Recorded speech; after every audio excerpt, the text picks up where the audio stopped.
Sorry, that was a little aggressive. My apologies. I was trying to hold on to it. The little head of the gavel keeps coming off. This regular meeting of the Judson ISD Board of Trustees is hereby called to order at 6:01 p.m. I'm very pleased that you've taken time to join us this evening. As the Judson Board of Trustees, we're here to set goals and policies and oversee the management of the district. We're responsible for approving budgets, contracts, personnel appointments, and to listen to reports from the superintendent. We're not here to make administrative or management decisions pertaining to the daily operations of the district, as this is the responsibility of the superintendent. In compliance with the State Government Code on open meetings, tonight's agenda has been appropriately posted. This is a meeting in public, not a meeting of the public. As our guests, you're welcome to observe and listen. These proceedings are being video and audio recorded and will become part of Judson's permanent legal record. In order that the tape adequately reflects these proceedings, please silence your mobile devices and refrain from talking while others are speaking. Since it's legally mandated that these proceedings are recorded accurately, I may have to ask for order should I notice that disruptions are interfering with our recording capabilities. Once again, I extend to each of you a sincere welcome from the entire school board. Thank you for your interest in Judson ISD. We have established a quorum, and we will proceed with roll call.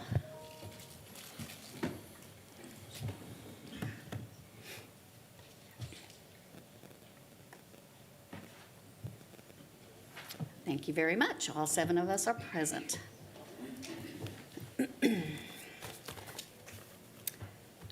Our first item is to have our invocation and Pledge of Allegiance. Dr. Fields? Yes, ma'am. Mr. Brooks? Let us pray. Heavenly Father, we ask for your presence here tonight as we begin this board meeting. Where there's confusion tonight, please bring clarity. Where there's disagreement, we ask for unity. Allow us to conduct the district's business with the focus of student success. Help us all to represent ourselves worthy of the work of our district. We thank you in Jesus' name. Amen. Amen. Please remain standing for the presentation of the United States colors presented by the Veterans Memorial High School Army JROTC. The faculty instructor for this evening is Sergeant First Class Karen Hudson. Today's color guard is commanded by Cadet Lieutenant Colonel DeLazy Gonzalez, who is carrying the U.S. flag. Right guard for the U.S. flag is Cadet Captain Gavin Mick. The Texas flag is being carried by Cadet Command Sergeant Major Feliciano Otero. Left guard for the Texas flag is Cadet Private First Class Luciano Rosa. Our pledge leader this evening is Marie McKay. Marie is a 5th grade student at Millers Point Elementary. Marie is a member of the Kindness Crew and the Morning Announcement Crew. His favorite subject is math, and he enjoys doing multiplication. Outside of school, Marie takes Hawaiian and Samoa dance lessons, wrestling, jiu-jitsu, and he plays football. Thank you for leading us in the pledges tonight, Marie. I pledge allegiance to the flag of the United States of America and to the republic for which it stands, one nation, under God, indivisible, with liberty and justice for all. Honor the Texas flag. I pledge allegiance to thee, Texas, one state under God, one and indivisible.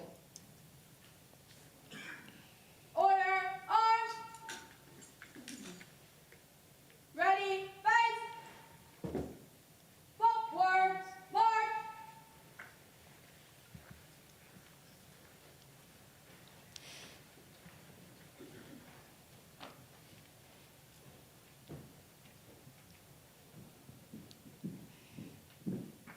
Color, hold, seat.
You may be seated.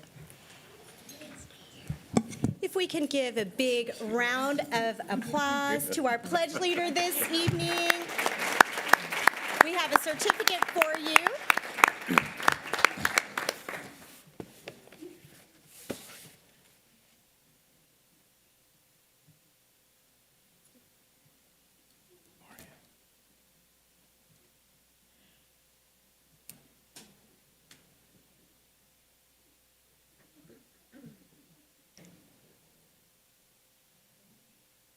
Great job. And I know his parents and family are here, and his principal and assistant principal is here. Very proud of you, young man. Thank you so much.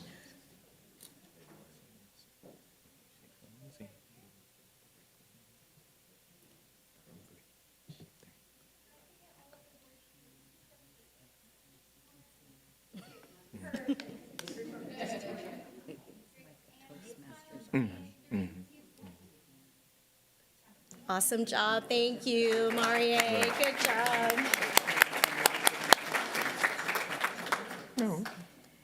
And I'd like to bring back in our Army JROTC, coming in adorned with pink in honor of Breast Cancer Awareness Month. Their instructor, Ms. Hudson. Thank you so much. Round of applause for our young ladies and gentlemen. One more time, please.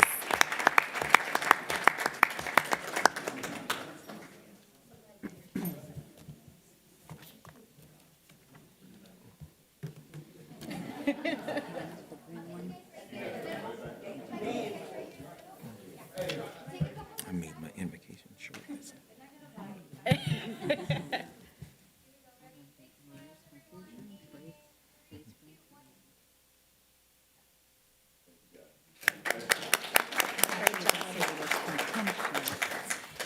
We have a few recognitions this evening. I'm really excited to start the evening off with our Judson ISD Community Connections Award.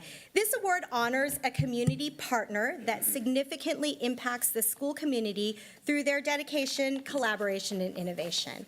Tonight, we would like to honor the Universal City Parks partners.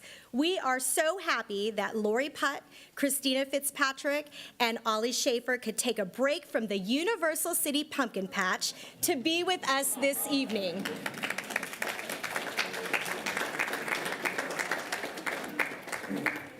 I'll give them a minute to shake everybody's hand.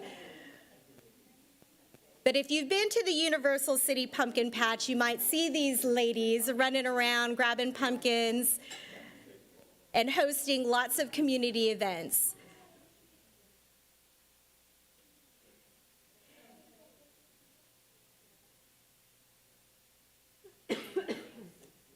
Okay. So the Universal City Pumpkin Patch is a highlight of every fall for our Judson ISD family.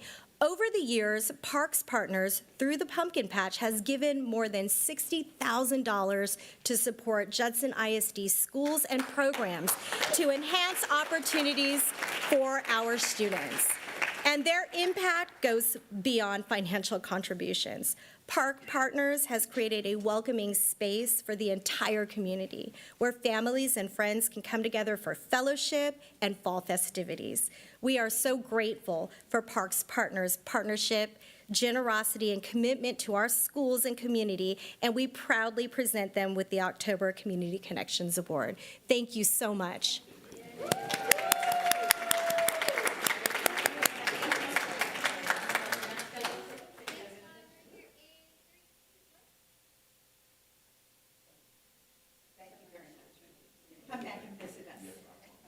I'll be there this weekend. All right, our next recognition, we are recognizing a group of really outstanding individuals for Principal Appreciation Month. This October, we are proud to celebrate and recognize our incredible Judson ISD principals during this month. Our Judson ISD principals are the heart of our schools. They guide our students, staff, and community to academic success and excellence.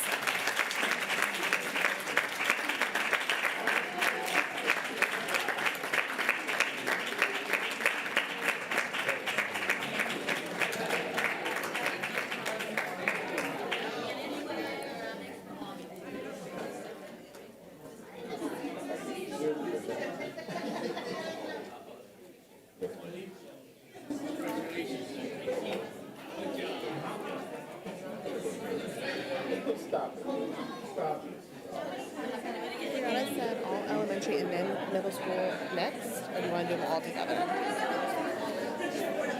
Announce their names.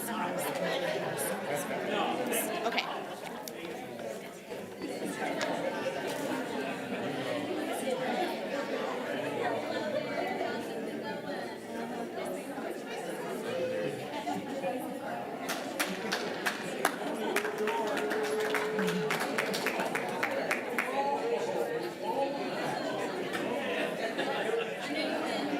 Today's Mr. Wilson's birthday. No, I didn't. It's his birthday Okay, today. I got it. Thank you so much. Yes, but I want to announce their names, and then I'll bring up middle school, and then I'll bring up high school. Yes. Okay, so I know we're really busy getting hugs, but I do want to announce each of our elementary principals and the schools that they lead. So if we can, please give a round of applause to our elementary principals, starting with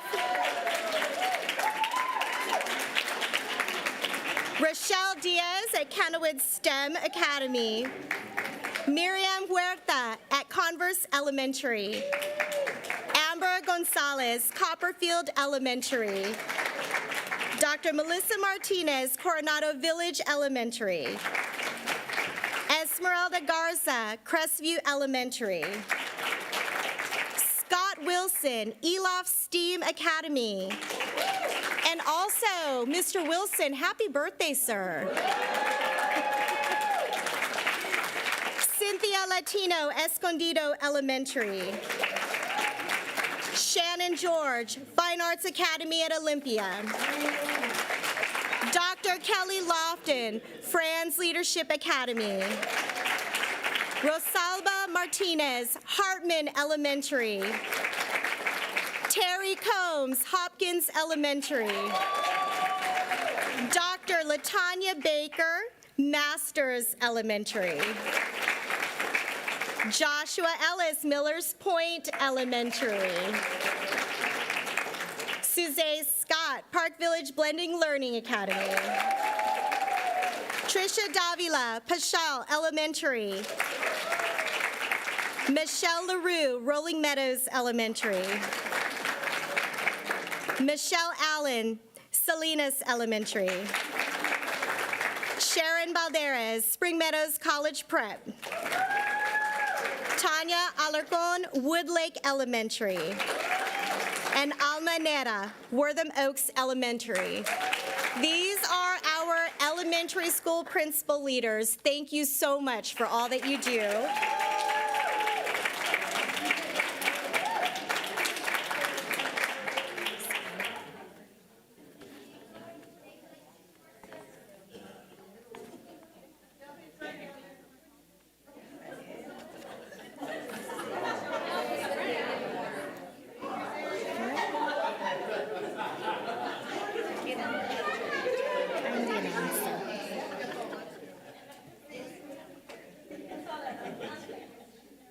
Big smiles, everyone. Nice and tight together.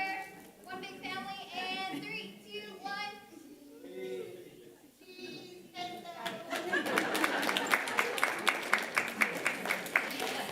But wait, we have more.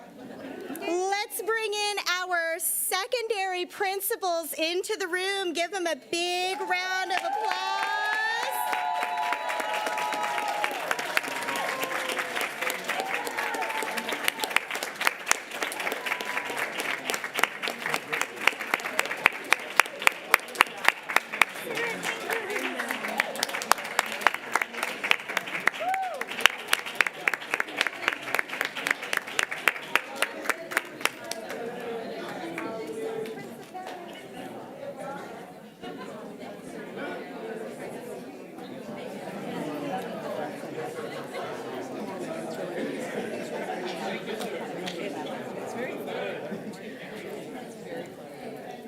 Leading Judson Middle School and JSTEM Academy is Ms. Kayon Bedford. For Kirby STEM Academy and Judson Learning Academy, Nicole Rosa Saunders. Kitty Hawk Woodstock Middle School, Cheryl Hall. Metzger Middle School, Loretta Davidson. Woodlake Hills College Prep, John Griffin. Judson Care Academy, Reese Bethany Day.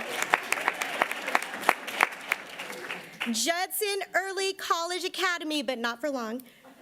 Cibolo Creek Middle School as well, Greg Brower. Judson High School, Joe Gutierrez. Veterans Memorial High School, Dr. Sue Arredondo. Wagner High School, Blas Arce. Through their hard work and dedication, our principals create learning environments where every student is empowered to succeed and where teachers and staff are supported in reaching their highest potential. Their leadership goes beyond the classroom, shaping the future of our students for lifelong success. Thank you to all of our principals and leaders at our campuses for the work that you do for Judson ISD, the students, the staff, and our community. We appreciate you.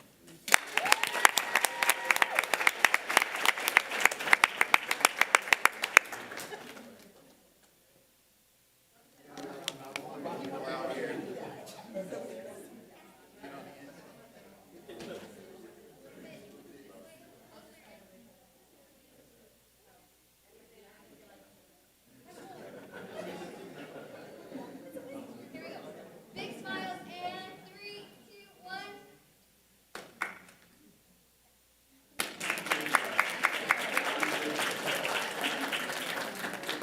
That concludes our recognitions. Thank you.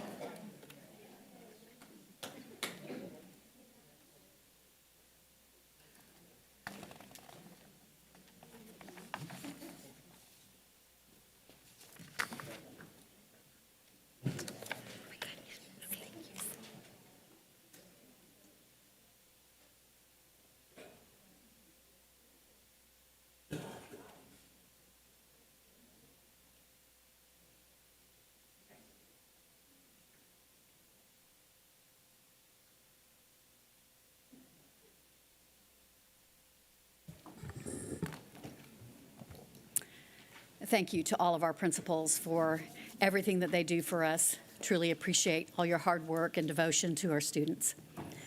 The next item on our agenda is the public comment period. This is the time for citizens, staff, or students to provide their comments to the board. A meeting that is open to the public under the Act is one that the public is entitled to attend. However, the Act does not give the public a right to speak at such public meetings except to address their grievances through the proper channels. As a courtesy to the public, the Judson Independent School District Board of Trustees allows time for public comment. Statements and questions from the audience are not permitted during other portions of the meeting, so always sign up for public audience if you have comments to present. Each speaker will be limited to 3 minutes to complete his or her comments. As the presiding officer, I will strictly enforce that time limit. Also, profanity, yelling, inappropriate, uncivil, or discriminatory comments will not be permitted.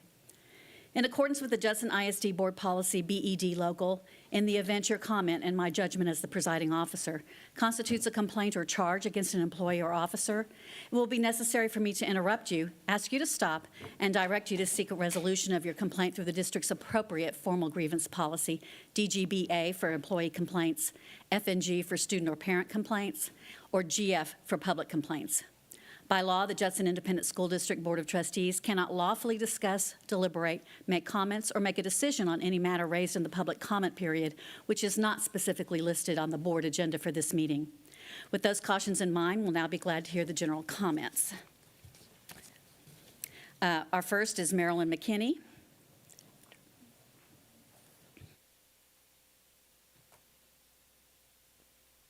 Good evening. It's a week later. 4 of those 7 days you were closed. What new data do we have? None, really. Oh, you are asking for a laundry list of waivers for class size ratios, but that's not really new. That's just business as usual, flying in the face of expressed board wishes in terms of class size ratios. What I am asking you again to do this evening is table the extension of the superintendent's contract until you have some firm data on which to base a decision. You have all sorts of data coming in the next few months, as I pointed out last week. Please hold off until January at the earliest, if not spring. You re-up the teachers' contracts at that point. You could wait until March, April, even July for the superintendent. Again, please wait until you have some data on which to base your decision. He's a very nice man, very personable, quite charming, sharp dresser. I love his French cuffs. But you need some data to support what you're doing. Please table this item. Thank you. Thank you, Ms. McKinney. Next is Jennifer Lugu. I'm so sorry if I mispronounced it. Say it for me, please. Lugu. Thank you so much. I want to get it right. All right, thank you. Okay, good evening. When I realized Dr. Fields' contract extension was in question, I knew I wanted to weigh in on the discussion. Back in 2010, Dr. Fields gave me and so many others our first shot at being a teacher. Many of the people we see functioning in leadership positions in Judson ISD have been molded and mentored by Dr. Fields. It has been a true pleasure to watch him lead this district fearlessly, especially after picking up the pieces left behind by the last superintendent. I wanted to weigh in because I don't feel like Dr. Fields has been treated fairly as superintendent. I find it rather peculiar that out of the 13 superintendents in the San Antonio area, Dr. Fields is the only superintendent that ends up in the news for things that are considered, standard operation practices in other districts. If they do it, it's cool, but if he does it, it's a problem. Being a Judson graduate, a former principal, and now the superintendent of this district, I feel that at this moment in time, no one knows the district better or is better equipped to lead this district than Dr. Fields. Thank you for your time. Thank you so much. Next, we have Erica Royster Adkins.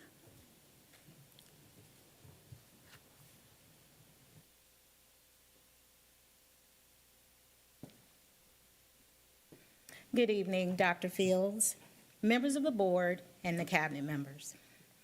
My name is Erica Royster Atkins, and I've been an employee at Judson ISD for about 20 years. I've also been a homeowner, taxpayer, and a community member for 15 years.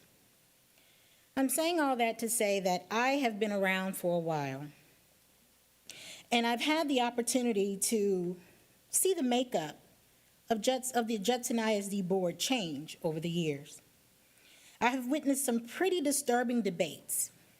However, I must say that what I have witnessed from this current board is by far the most appalling, unhinged, shameful, and embarrassing that I have seen in all my years. The way some of you talk to each other and treat one another is by far the worst. I'm shocked to see grown adults behave in such vicious disrespect. It's like you've forgotten your purpose for being a part of the board. We constantly ask our teachers to remember their why. Well, I challenge you to remember yours. Private agendas will not move us forward. To Dr. Fields, I want to take a moment to express my appreciation for your leadership. We all know that you stepped into a very challenging situation, a mess, if you will. And I have seen the tremendous efforts you and your team have made to try to move the district forward. Your calm, composed demeanor in the face of criticism has not gone unnoticed. And I believe that your leadership is exactly what we need at this time. As I take my seat, I want to say this because I believe that the board needs to hear this, that some of the comments that have been made could be perceived as racist, and it might be very beneficial for us to listen more and speak less. I believe this is why God gave us 2 ears and 1 mouth.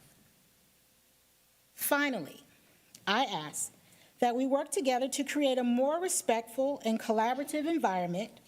Let's support Dr. Fields in continuing the important work that he has started by extending his contract and allowing him the opportunity to build on the progress that we've made. Thank you. Thank you, ma'am. Our next speaker is Yvonne Barif. My apologies. So, good evening, Dr. Fields, members of the board, cabinet members. I stand before you this evening as a concerned 20-plus year tax-paying citizen of Judson ISD, and not just as an employee. So when I realized that Dr. Fields' contract extension was possibly in jeopardy, I wanted to voice my concern about it. Although I worked for several years with his lovely wife at Woodlake Hills Middle School, I do not know Dr. Fields personally. With that being said, the things I do know about him speak volumes about him. He is a retired veteran. He's been married to his lovely wife for over 20 years. He was a teacher, a principal, and now the superintendent of the very district where he graduated. Dr. Fields' entire professional career has demonstrated his desire and willingness to serve. Whether it's our nation, which only 1% of our population serves, whether it's the teaching profession, or at church, Dr. Fields serves his community. As adults, we know that when you are asked to take over for someone else in the middle of their term and right the ship of their misdirection, it can then take a while to establish and implement your effective policies that will contribute to our children's success. I think Dr. Field deserves the opportunity. Furthermore, I would like to note that there was research done between 2007 and 2009, and it was called the Obama effect. The research found that a salient role model reduces race-based performance differences. In other words, it has a concrete positive influence on the children of color's academic performance. As parents, grandparents, and teachers, we encourage our children and students to be successful and pay it forward. So exactly what is the message that we would be sending to our current students and future graduates? That even when you are a highly successful Judson graduate with the heart to return to your own community to serve, you won't be given a reasonable opportunity to succeed? I would like to reiterate that being a Judson graduate, a former principal, and now the superintendent of this district, I feel that at this moment in time, no one knows this district better nor better equipped to lead this district than Dr. Fields. Thank you for your time. Thank you, ma'am. Next is Cindy Elizondo.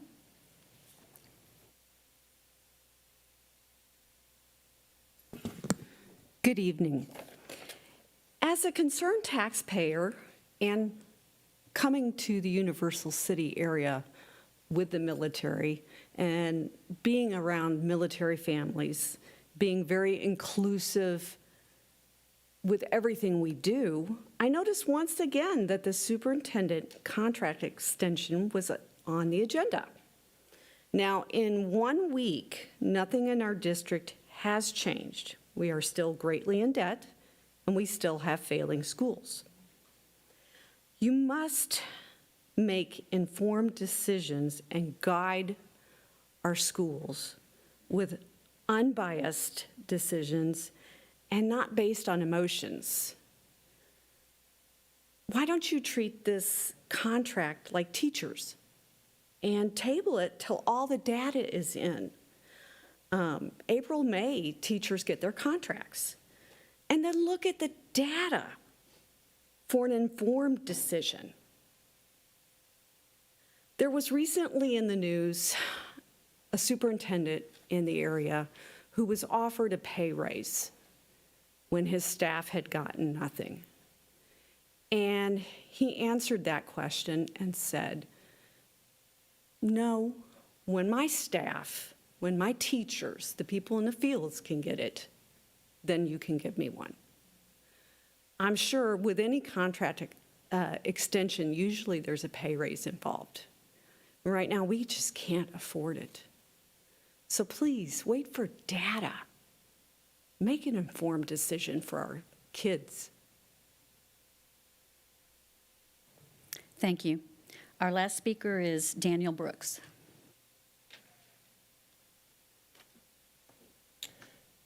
Good evening, board members, Dr. Fields, fellow community members. I chose to speak tonight because I would like to voice my strong support for Dr. Fields as you discuss his contract tonight. Since stepping into the role of superintendent, Dr. Fields has been a committed and thoughtful leader, assembling a team of capable and dedicated professionals to help move our district forward. However, I also want to address a broader issue that has emerged during this time, one that I feel goes beyond typical scrutiny. Being a superintendent naturally comes with its share of criticism. It's part of the job, and constructive criticism can be helpful, even necessary for growth and improvement. But what we've seen and heard lately has moved beyond that. There's a difference between holding a leader accountable and fostering a spirit of relentless, demoralizing criticism. When criticism is not aimed at helping, but at tearing down, it creates division, discourages progress, and it demoralizes the very people who are working to improve our district. This persistent negativity does not serve our students, teachers, or community. It shifts focus away from the real issues, like inadequate state funding for our public schools, and instead misplaces blame on Dr. Fields for some circumstances beyond his control. Dr. Fields is not perfect, and I'm sure he'd be the first to admit that there are areas in which he can improve. Despite the obstacles he's faced, he has worked diligently to steer our district through difficult times. As a community, and especially as a board, we must rise above this. We need to engage in civil, respectful discourse and work together toward common goals. The board represents the community, and the way we conduct ourselves should reflect the values we wish to instill in our children: respect, collaboration, and the ability to disagree with dignity. Dr. Fields deserves the opportunity to continue leading this district, and I believe that with the spirit of unity and support, Judson ISD will continue to thrive. Let's refocus our energy on what truly matters: providing the best education for our students, and stop allowing divisiveness to distract us from that goal. Thank you. Thank you, Mr. Brooks. Before we move on to the superintendent report, Ms. Eaton has asked for a moment of personal privilege to address the topic. Go ahead, ma'am. Thank you, Madam President. I am offering an apology to my kids, our babies, the teachers and staff of Judson. My behavior in our last meeting was unprofessional, and I apologize for that. This past year has been a year of turmoil, and I've had to sit and watch our employees be berated, belittled, and bullied, and it just caught up with me. And I know there's no reason to behave like that, but I love our staff. They work hard for us, and we have to sit and watch them be mistreated, and it just was too much. And so I'm sorry. I especially want my babies to know, because we tell them all the time, even if you're being bullied, there's a way to handle it. And Ms. Eaton didn't handle it very well, and I apologize. Thank you. Thank you, Madam President. Thank you very much, Ms. Eaton. Our next item is the superintendent report. First is our bond and construction report. Dr. Fields. Yes, ma'am. Dr. Tagenall will come up from our communications team. This month, we tried to put together a bond construction report via video. So we have a video that myself and Mr. Brower put together. Well, no, we just talked. Communications team put it together, yeah. You got skills I didn't. Yeah, well, you know. So our first sneak peek of Cibolo Creek, more to come.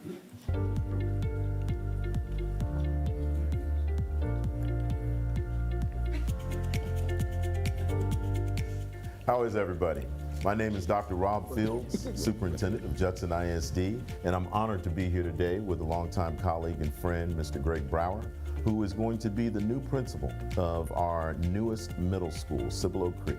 And today we've asked him to come out and kind of give us a tour. Yes, sir. I'm actually really excited to get to show you our campus and our community, the campus.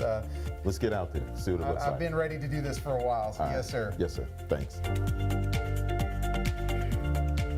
So as we come in, and I'm looking at safety and security, the difference here that you see in some of our other middle schools is that once you gain access to the campus environment, which you have to go through the front office administration even to get to the back.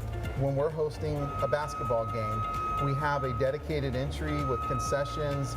The rest of the school will not be accessible. We can enjoy our events and be confident that we're in a safe environment. It's isolated to just this area. Yeah, Absolutely. that's a good feeling. Really controls the entrance into what goes on, even the connection between Wortham Oaks Elementary and the middle school.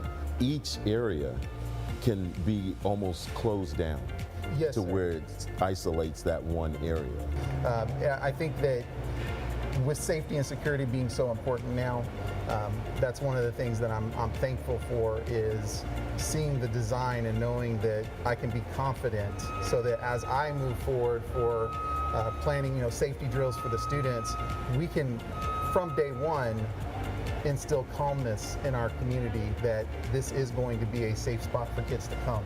If you go to most of our campuses around the district, you've got stairwells with empty space underneath. Now we're utilizing that space underneath as group meeting areas, academic areas, science labs, courtyards. If you see a hallway on the side of a classroom, they'll have glass walls up to where you can write on them and teach a class out there as well. Collaboration is possible because of the design of the campus. It is truly something to behold, and I can't wait to see kids in these spaces utilizing them because it's going to be a style of learning that schools built 20 years ago never would have dreamed of.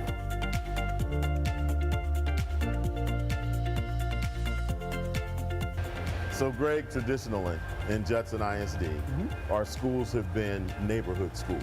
Yes, sir. And when you look at how close this is to Wortham Oaks, to have the elementary school right over there and then a transition to the middle school so close within walking distance from the community in which they serve. This is just a huge advantage.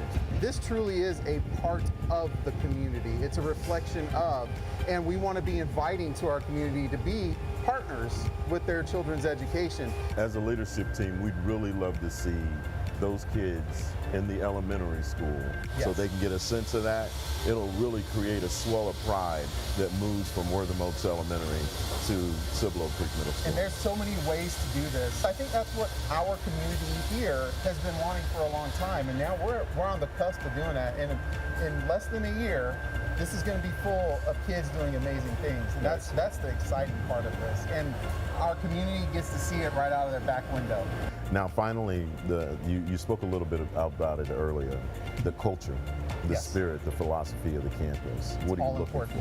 Yes, sir. Well, we're going to build a culture that is high expectation and student first. The students will help create the culture that we have on this campus. And we need to instill not only pride in Cibolo Creek, but knowing that every single kid that goes through here has an opportunity to be a patriot.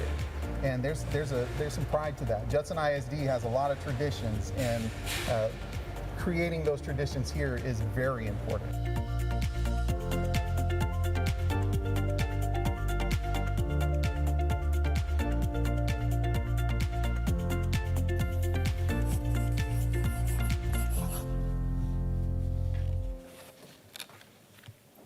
Thank you.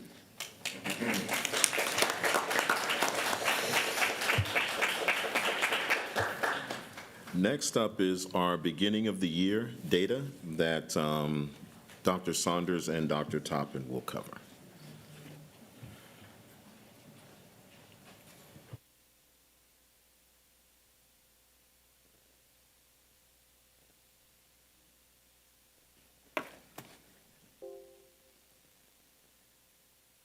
I'd like to say good evening to the board, president, vice president, and secretary, and Dr. Fields on this evening in the cabinet. We're excited to be here to talk about academics. And so Dr. Saunders and I are going to be sharing the podium on this evening because we work as a team in tandem. And we are going to report on this evening our beginning of the year assessment, which includes testing our kiddos in math, science, and in reading, as well as our social studies. And we do this particular process 3 times a year. We will be back before the board to present at what we call our BOY, which is the beginning of the year, the middle of the year, which happens around about January, February, and then we do an end of the year report right before we get our finalized STAR results, which we are still waiting on, the final report from the state for 2024. And so we do this in order to track our students' growth and achievement towards reaching the goals that our district has set for all of our students in every grade level. So if you were with us last week, you noticed that we did do an approval at a workshop on our priority scorecard, which is our district scorecard that we're going to be using to to monitor our district success in reaching our goals throughout the district. And Dr. Saunders and I have the pleasure of going over priority number 1, which is our performance, our students' academic performance on the STAR assessment, which is what the state pretty much judges every district by every single year. And so this evening, we're going to talk to you about 2 of our measures that we use here in Judson ISD. We use what we call Amplify Reading, which we use in our primary grades, kinder through 5th grade, and then we also use NWEA MAP, which is the Northwest Evaluation Association or instrument that we use that measures academic success.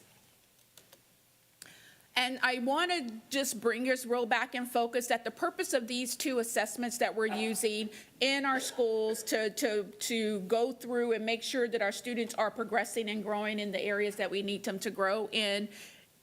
Each are measuring different things, but we're using those measures to determine where students need help, where students need support, and how we are going to strategically provide those interventions to reach every kid that we have here in Judson ISD. And I did say every student here in Judson ISD. So I'm gonna ask Kristen to go ahead and give you a little bit of information about Amplify before we move too much farther.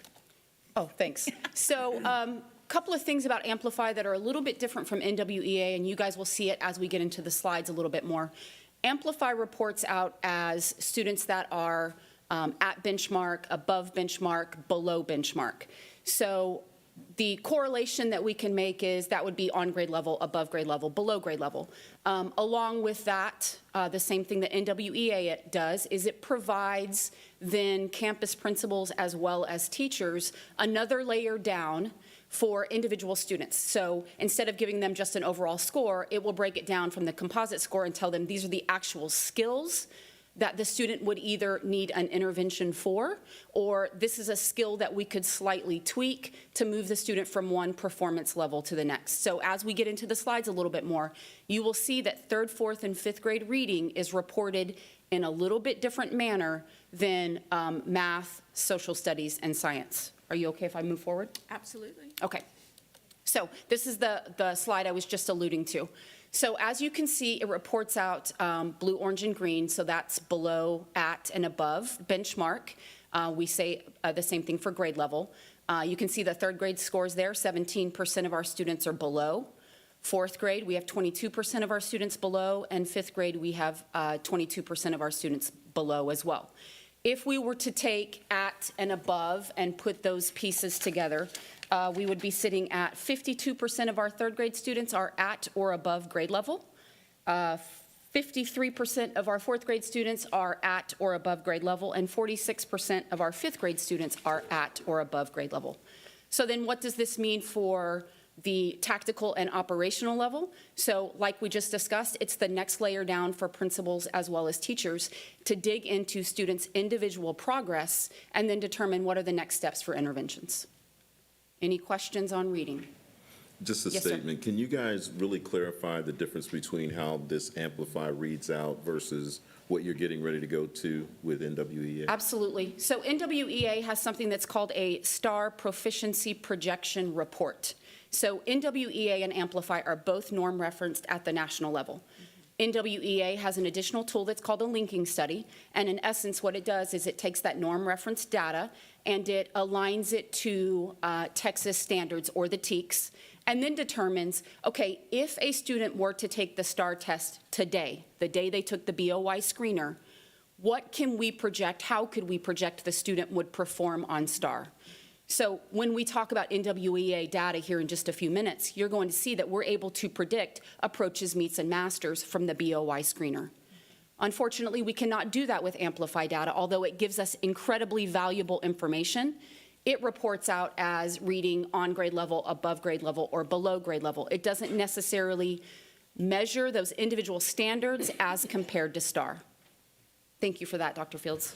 Any recommendation then for next year, how we may approach this difference? Yes, sir. Yes, sir. So we have had some conversations about what does this look like moving forward when you think about third, fourth, and fifth grade and trying to predict how students would do on STAR, which we cannot do with Amplify.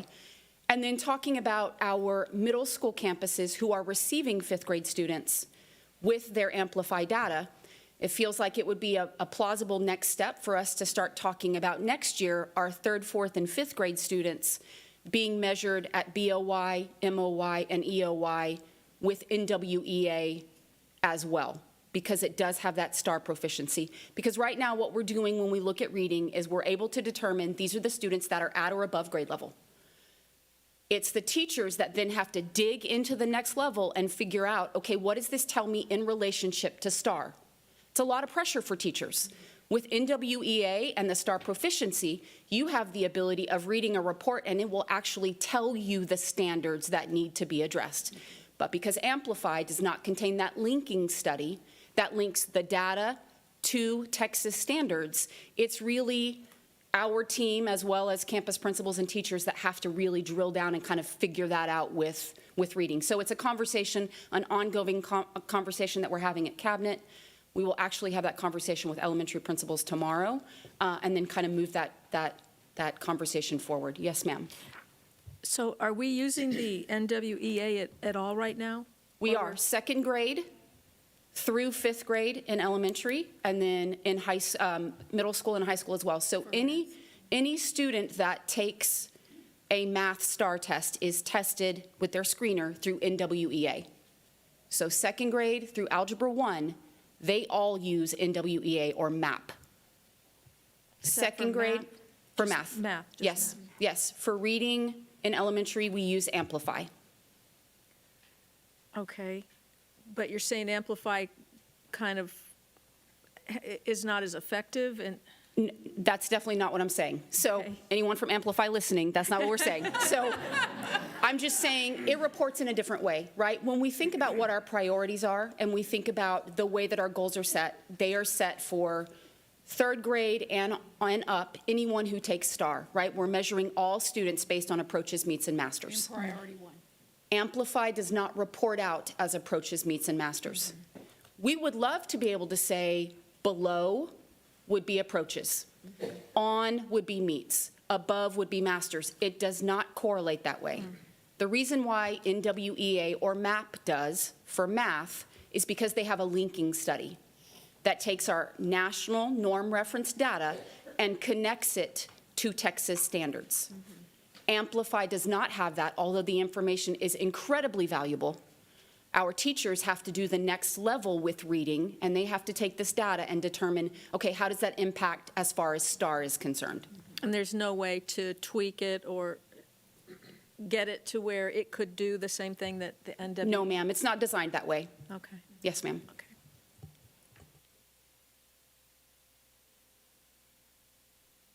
My only comment would be, when you get to the next slide, if you could then go back and then show the difference, because it's easy to see once you get to that next slide. My question is, in terms of TEA has, or TASB, I think it might be TEA, they don't use Amplify, they have their own resource for measuring reading and math. Would I be correct in saying that? So Amplify is a HQIM identified by TEA. It's based on the science of teaching reading. So it is vetted in that manner, but I will say NWEA is vetted as well. And again, I'm happy with the mechanism and the rigor that we're evaluating early childhood, but my biggest criticism of it is the failure to compare with other districts like STAR, because I don't think MAP or Amplify takes a look at what Northeast ISD is doing or Northside ISD to determine what that growth is. That's been what I've mentioned. So if that's been addressed, I'd like that put on record today. We put so much pressure on NWEA and Amplify to share neighboring districts' data, and it's just not a practice they do because they are norm referenced at the national level. Although I will tell you, we do have conversations under the radar with other districts just about performance and even testing conditions. So that conversation is ongoing. And if it's not, obviously that's always an opportunity, Yes, right? sir. When we talk about what we could do statewide, and if I talk to other folks in Austin or in the districts, in other districts. But obviously, where the rubber meets the road is what you'll be talking next is a STAR test, because Yes, then sir. that is something that's universal, and we do see that data. And I'd like to make sure that what we're seeing here equates to your projections. I like that. So, thank you. Yes, sir. Is there any questions on third grade, fourth grade, fifth grade? Yes, ma'am. I'm sorry. I think Ms. Ryan has a question. She wanted to wait till the next slide. I'll wait. Because my understanding, and correct me if I'm wrong, is statewide, on state level, we don't have one failing school, but we have one on the national level, right? On the federal State, level. federal level. Mhm. But none, for the state of Texas, we don't have any failing schools. I just want to make sure I have that right. You are correct. Thank you, ma'am. I appreciate that. Yeah, Ms. Ryan? If it's not too much to ask, I haven't seen these slides. I don't think these are the ones that the board got. So would you mind sending us these? Because we don't have these, I don't think. So if you could Not a send those problem out at all. in Friday notes. Not a problem at all. Okay. They went ahead and tried to update them based on kind of feedback that we had received, trying to make it a little bit easier to comprehend. And like I said, when you get to that next slide, Yes, sir. if we could go to that, it's going to be a lot easier to comprehend with the 1053, how we match up with the preliminary scores from the state and what you see on the BOI and how it reads out the same way. Okay. So if we could just. Yeah, no, that's great. I like to, we do these 3 times a year, so I've got a little binder with my BOIs, MOIs, and EOIs. So if it's not in board book, then I can't print it and put it in my little binder. Understood. Yes, ma'am. The ones we got, are they going to be shown to you? Yes. The report, we send the board a monitoring report that is tied to the scorecard that the district voted on last week. And that monitoring report is what I send to the board that has the details that is tied directly to the scorecard. When we prepare for our presentation to the board on BOI, which is based on that monitoring report and the scorecard, we do bring in other pieces that we bring in because we're very cognizant of the fact that we're talking to more than just the board. And so we build a separate presentation that gives a little bit more background to the things that we're going to be doing that is not necessarily included in that monitoring report. So I do want, yes, ma'am. I'm sorry. Is it okay if I have another question? Okay. Also, we had talked about this. When you have the data available, because I know you're still, putting this stuff into Eduphoria and stuff, I know I would appreciate seeing it by subcategories Yes, ma'am. because the federal report cards and the taper show the subcategories of students, economic disadvantaged, emergent bilinguals. We also allocate resources that way because we have certain money that has to be used only for certain subcategories. So kind of watching that data over time by subcategory, I think is just helpful for us to know. So when we're applying those resources, we kind of can see the growth in maybe some of those categories type thing. And then if I could, I guess, follow up, so we don't have our state ratings at all, right? So none of our schools are rated anything right now, right? And they weren't last year, and they For weren't this year, there has been no Okay, official. so it's not, okay, so we have, our schools have no current ratings for the 23-24 school year Correct. at all? That Okay. is correct. All right, just wanted to make sure it wasn't, to make sure I'm tracking that we have no ratings at all. So The we have the Jeff- federal ratings, but not the state ones yet, right? That is correct. Okay, and that's February, is that Federal, what we we're do hearing? have. The court, the next court case will be February? That's when they'll hear it. They'll So hear we it, don't yeah, know. not that Yes, they're ma'am. gonna release it, but that's the Correct. next milestone in this 2-year process Yes, on ma'am. getting ratings is not gonna be till February, so. Yes, ma'am. Okay, well, I guess we'll just sit unrated, so, all right. And I don't want to re-explain what Ms. Ryan was talking about, but when you do the NWEA, it doesn't come out with subcategories of African Americans, Hispanics, whites. You have to, as a campus, disaggregate that information. So it's not easy to receive the BOI scores and then be easily converted into those subcategories. It takes a lot more time. What we're trying to show here is just an overall picture of what the BOI scores were for across the district. So once we get to that next slide. I know. So when we start talking about secondary and we go through 6 through 8, English 1 and English 2, one of the things that we are able to do with NWEA MAP is measure where our students are if they just took the STAR test today. If this was BOI and we were taking the STAR test today, then it kind of lays out for us for 6th, 7th, 8th, of English 1 and English 2. And again, this also includes kids that didn't pass English 1, they're back in English 1, those type of things. Where would we fall in accordance to where we are measured through that Lincoln study that is part of NWEA? It tells us exactly if a student scores between this and this, they're in the did not meets category, they're in the approaches category, the meets category, and the masters category. And so while you're looking here on the screen here in front of you, on the side, we put every time there what is specifically being measured for each student as they take this assessment. But also on the left-hand side, we spent some time last week talking about the 10-5-3. This is our 2025 goal based on the 10-5-3, which is set for 2028.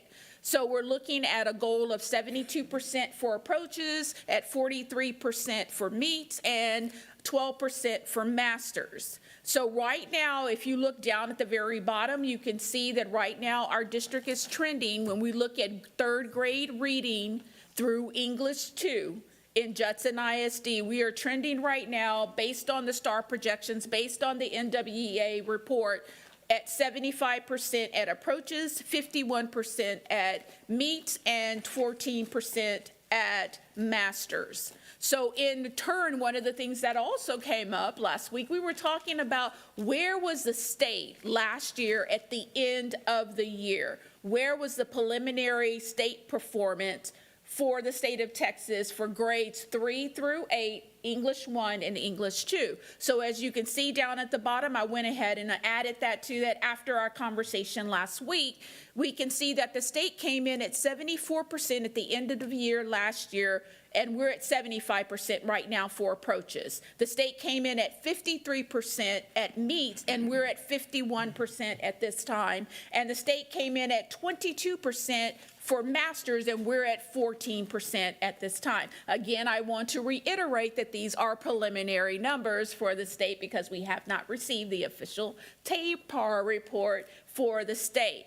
And so what are we saying now? We are trending in green right now at BOY, but I also know that as a former teacher and principal, that at the beginning of the year, we're kind of reiterating some of the things that you learned last year, and we're getting ready to raise the level as we're going into this second quarter. So we're watching really closely and meeting with our principals in our data meetings on monthly and talking about this is where we are right now, but we know that students are getting ready to hit grade level material, full on, starting going into this 10th week of school, this 11th week of school. So the same amount of urgency that we had at the beginning of this year going into the BOY, we need to carry that into the second quarter when we're hitting this new material, because we do not want to see a dip at MOY, at the middle of the year assessment. We want to continue to grow. The good thing about NWEA that is different from what Kristen was talking about in Amplify is that linking study that is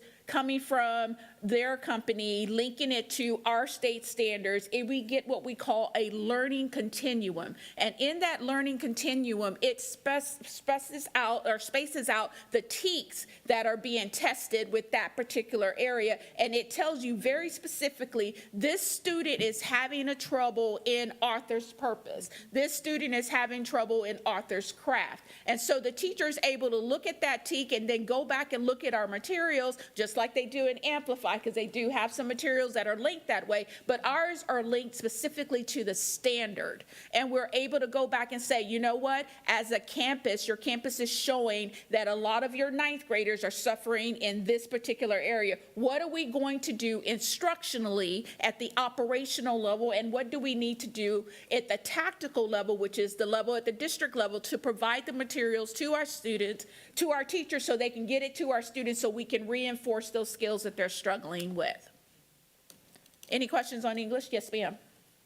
So if a student is struggling with comprehension, it'll, you know, they can read, but they're not comprehending. It'll draw that out so that then the teacher can see that and can target that student to Yes, ma'am. help with comprehension.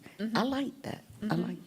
And it gives us right guidance on what type of TEKs, what type of lessons, and what type of readings they need to have in order to address that. It also gives us some material for kids that need that extra support during the school day. And so we use these reports to determine if we need to put the kids into response to intervention classes in order for them to get that extra support for them to move from where they are right now. Yes? Oh, I thought I saw Ms. Stanford. So our next one is math. Y'all love my pictures. We always got to remember our kids.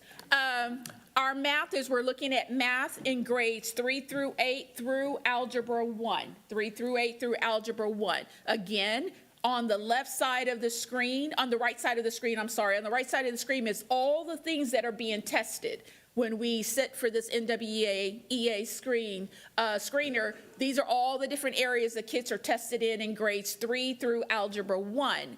And then on the left side of the screen is the goal that is based on our 10-5-3 goal for this year.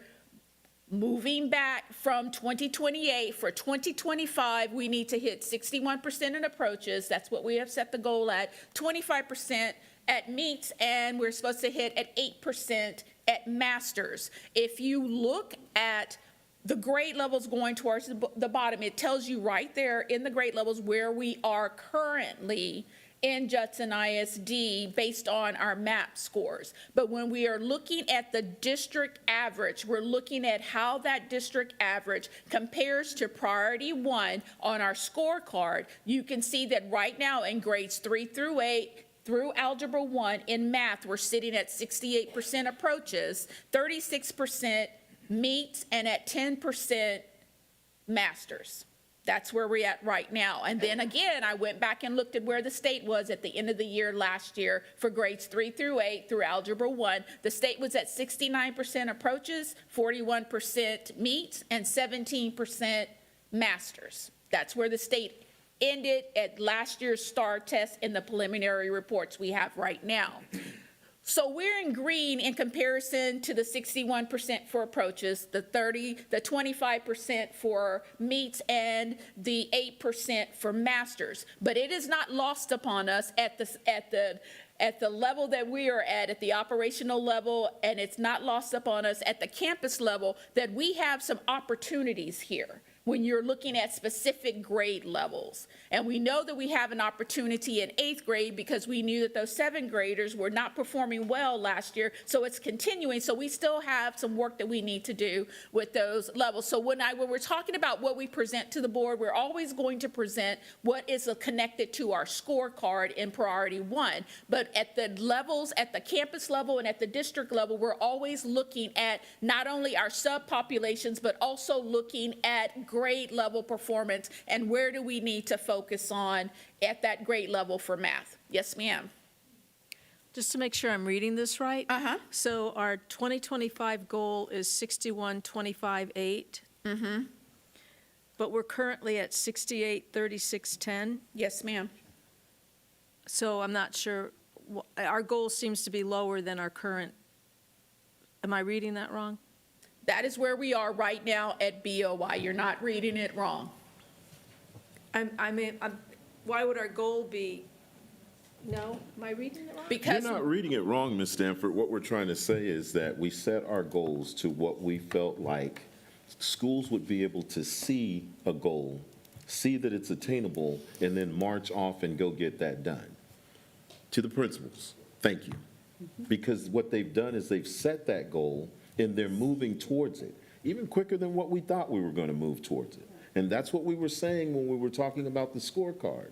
It's a living document. At the end of the year, we'll see where we're at, and we may have to readjust and change those goals because we're moving quickly towards it. Well, we've already surpassed it. No, we haven't, because these are just BOY, MOY, and EOY. These are our assessments. Now, the one question that everyone should be asking is, how much does NWEA correlate with the preliminary scores from STAR from last year? And the answer would be? It's on average 4%. On average, there was a 4% difference between EOI and how we performed on STAR, with one outlier being, I believe, 4th grade masters.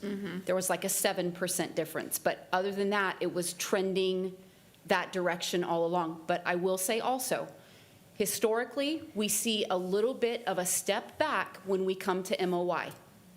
So Ms. Ryan was saying she's got all the reports from last year and the year before. If you look at BOY compared to MOY, historically, we have a little slip back when it comes to MOY. The best way that we can explain that, and anyone who's done our TPES BOY conversations with principals, at this point, what teachers are doing is imagine a man with a stick and he's spinning a plate here, and he's spinning a plate here, and he's spinning a plate here, because teachers are now having to intervene for students on many different levels based on this data. So before they took the BOY, we're focusing on solid Tier 1 instruction for all students. Now that we have the BOY and it disaggregates out by individual students, now teachers look at this and see, okay, I've got a kid who's already at meets. My responsibility is to move them to masters, which is an entirely different intervention for a student who did not meet the standard, and now I have to scaffold up in order for them to even receive grade level TEKS. So when you want to talk about the heavy lifting for teachers in the room, it is right now. BOY to MOY, this is the critical component. Like we talked about last week, right? So what is our responsibility to teachers and principals right now? Rally around them. This is the hardest part of the year. This is the heavy lift for these guys. And the other thing I want to share is that with any norm reference test, especially with NWEA, the test is going to adapt to the student. So if I am working through this test and I'm clicking and I keep getting answers wrong, this test is going to adjust to the student. Because what we're looking at right now with the individual student scores is, where is their readiness to embrace on-level grade material? So if I am testing and I'm going and I'm pushing and I'm going above and I'm hitting everything on grade level, it's going to throw some more hard questions at me that may be past that grade level to see how I'll do. But if I'm one of those students and I'm missing question after question, the test is going to drop the difficulty. It's going to keep dropping to see, and that is going to give the teacher feedback. Is like, okay, as long as he's doing it, you know that especially in math, if I can do computation, but I don't have what I call conceptual understanding of a concept, I don't understand what that concept and how that concept connects to multiplication and division, then the test is adjusting for that, so we know exactly where to help the student. Yes, ma'am. And this is in real time? Real time, while they're Okay. testing. And so also, if I understood what you said a little earlier, this is the time at the 10, 11-week mark where they're now getting on level with what the grade level, with the information for that current grade. And it's getting more difficult because the rigor is being bumped So up. that's why you get that change. So is that why 8th grade kind of scooted down? Because what's the math there? I know they fractions and all that stuff. but- Algebra. Algebra. A little bit of stuff. This eighth Okay. grade group, we didn't go into cohorts, but this eighth grade group, we've been watching since, what, fifth grade? Yep. Since fifth grade. They are not performing on level at any grade level where they're at. So we have been tracking them, and we have noticed that, and my principal's in the room, we've had to put some interventions for these babies. They are part of that group that kind of missed some stuff during that year, those years of shutdown, and it's now bubbling up to the surface. It really hit us when they got into 6th grade, and we're still seeing that trend. This was the same group last year that had a very low performance rate as 7th graders. So we already know that this is the same group that we're going to have to do extra interventions with because they're missing some key components in their learning. And we're probably going to see this for a minute. We're going to probably be trending these babies all the way through Algebra 1 also. Yes, ma'am.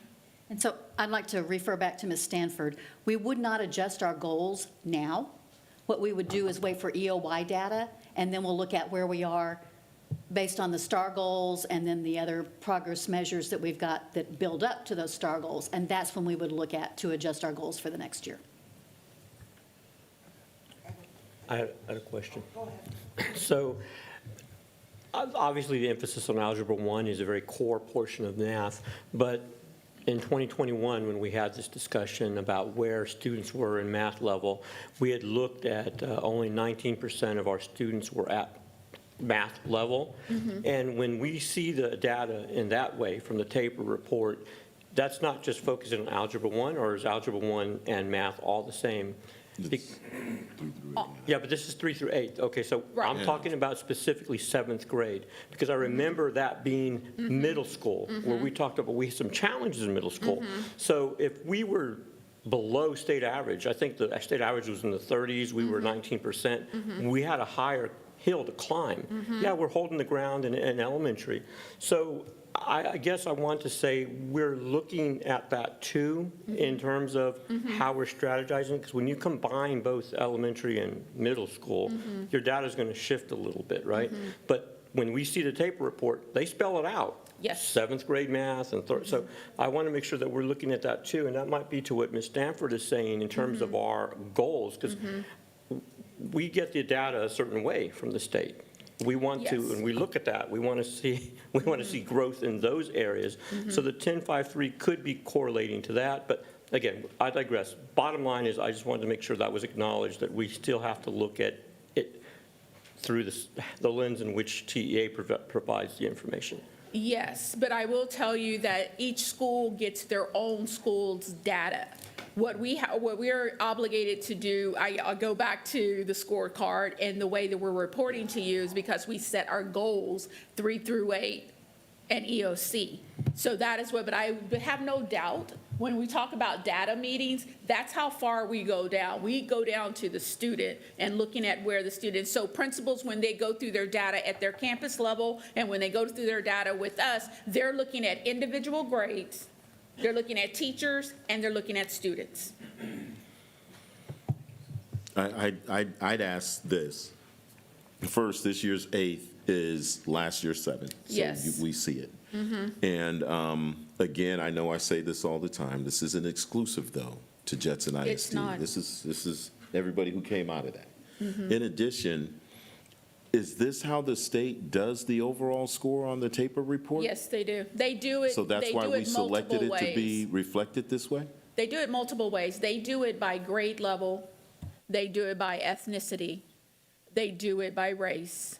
They do it by student groups, EcoDis. But the overall score? But the overall score, they will give you a score for all reading, grades 3 through English 2, all math, grades 3 through Algebra 1. The TAPER report, which is why we wait for that report that is very detailed, and we use that report all year long to make interventions, to make sure we're purchasing what is needed at the campus level. So that is always provided, but we have not had a TAPER report. Did we get the 2023?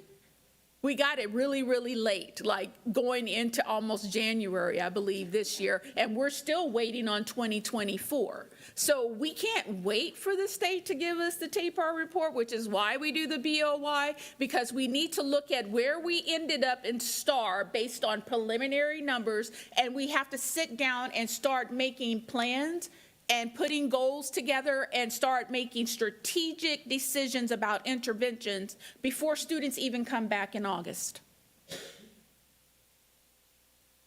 Yes, I'm sorry, I'm saying yes, ma'am. Oh, sorry, just one question on who took the test, because the accelerated math program now in middle school, because we've got the top 40% that are now in a different math program, more robust than we did before. So I guess who took the 7th grade test? Did all of the 7th graders, or just the 7th graders who are in regular 7th grade math? Or did the 7th graders who are in accelerated honors math, who will end up taking the 8th grade STAR at the end of this year, did we put them on the 8th grade test in NWA? And then I guess kind of the same question, only because I see you have algebra on there. So that would tell me, though, that top 40% of 8th graders didn't take the 8th grade one of these. They will not. They only took the They're algebra enrolled- 1. So it is based on what you're enrolled in. So even if I'm an accelerated student, I'm going to do all of 6th grade and part of 7th grade in 6th grade. And I'm going to do all of the rest of 7th grade and all of 8th in 7th grade.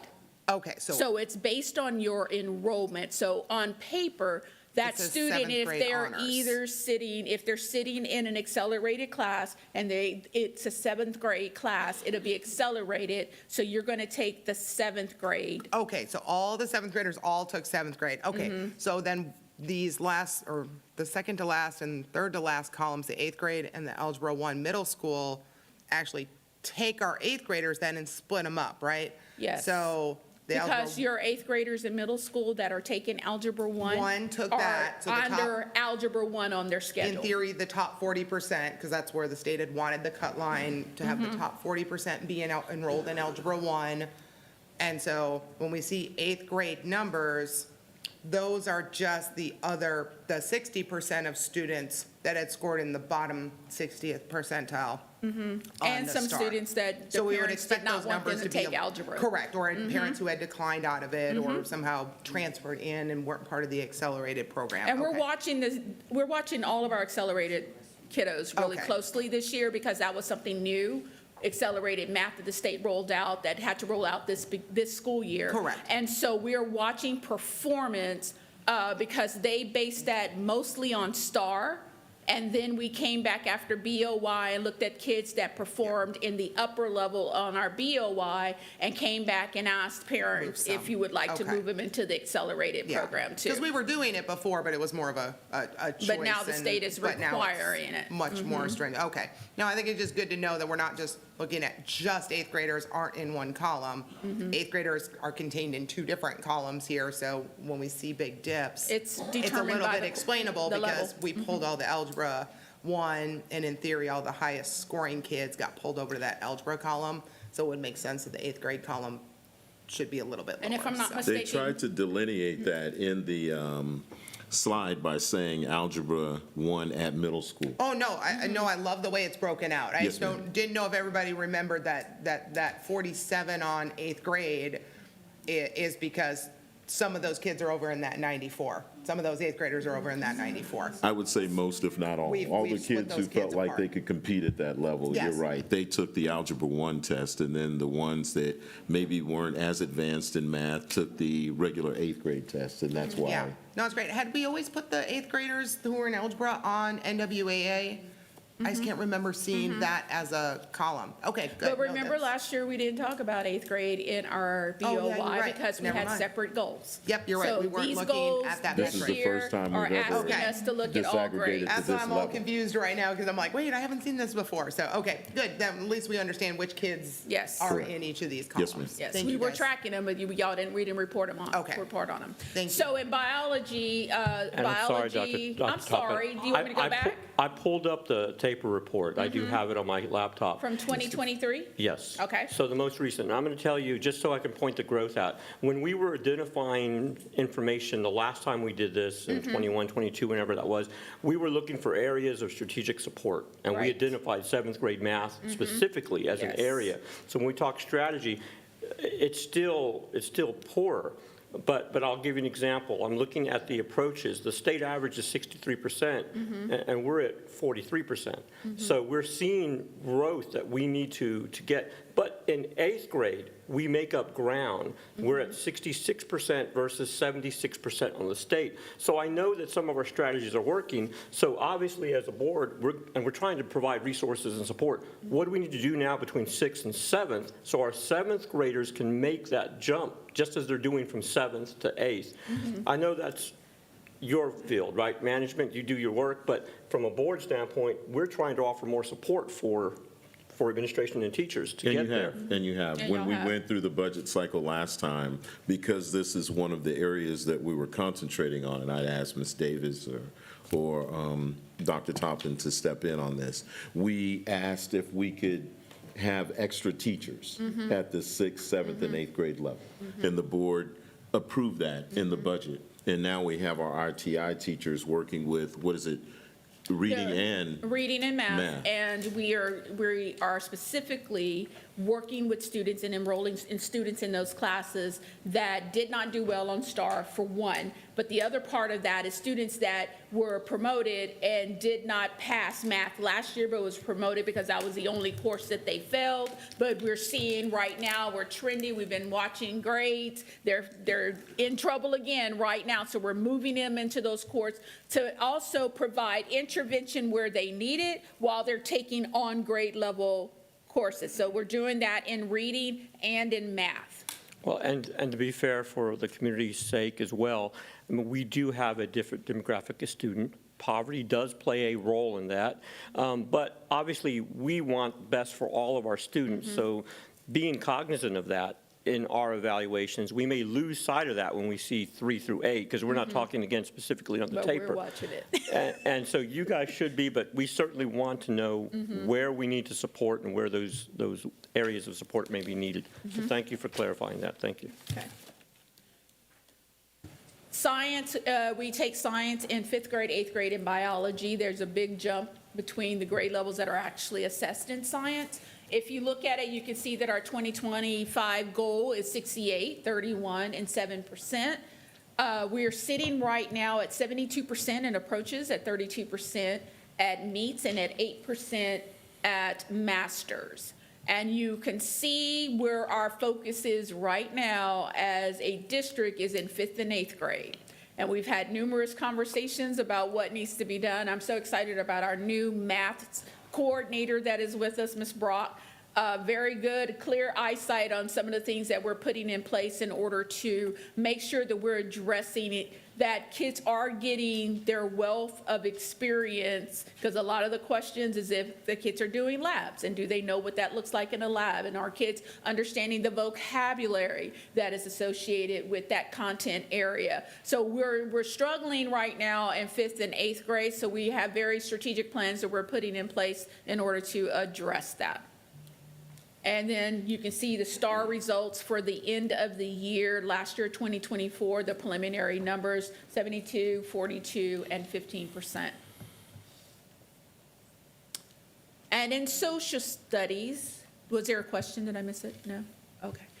And in social studies, our last slide, this is one of the areas that is not covered in NWEA MAP, where there is not a good norm reference screener available for social studies. Part of that is Texas is unique in their social studies. I think we're the only one in the whole wide world that does Texas, the state history in the middle of middle school. And so most people do that U.S. history and world history and move on from there. Our kids stop cold and do seventh grade and do Texas history. And so we're having trouble locating a norm reference test that we can use as a screener for social studies. So what we're doing right now is using our district level assessments to determine where our kids are, but we are comparing those level assessments to where we ended up in STAR. And so we're looking at where our goals are for this year, 75%, 44%, and 21%. And we're at right now 85, 67, and 52%, but those are with our district created curriculum assessments. We have a meeting next week. We're talking with someone to see if we can get a norm reference or some type of reference test that we can put in for social studies, because it is an area that, because of how it's tested, it's not something that's hit every year religiously like it is in 8th grade and at the high school level. So what is our plan? We are doing Tier 1 instructional walks at all levels, and when I mean all levels, that means that Cabinet is walking on Mondays. We do walks all Monday through Friday in the curriculum and instruction department, and we debrief with principals and let them know what we're seeing and how we can provide support, very specific to what we call our implementation of our Judson ISD instructional model, which is how we define good pedagogy in Judson ISD and making sure that we're seeing that in practice in every classroom that we go into. Kristen and I are meeting with our principals and doing what we call data dives. We're doing data reviews with them on a monthly basis where we go all the way down to the campus, to the teacher, to the students, and talk about strategic plans that need to be put in place in order to meet with the needs that are being what we call brought to the surface by the data. We are also doing unit launches, so we're bringing teachers in and introducing them to the unit before they even get in the unit to make sure that they're focusing on those standards in which we are seeing a trend not going the way that we need it to go. We also are doing targeted professional development. We do whole group district development, but we also have new teacher academy, new teacher cohort at the secondary to elementary level. We also are doing targeted development at the campus level. We're providing support for teams of teachers at campuses in order to make sure that we're making sure that everyone has what they need in order to be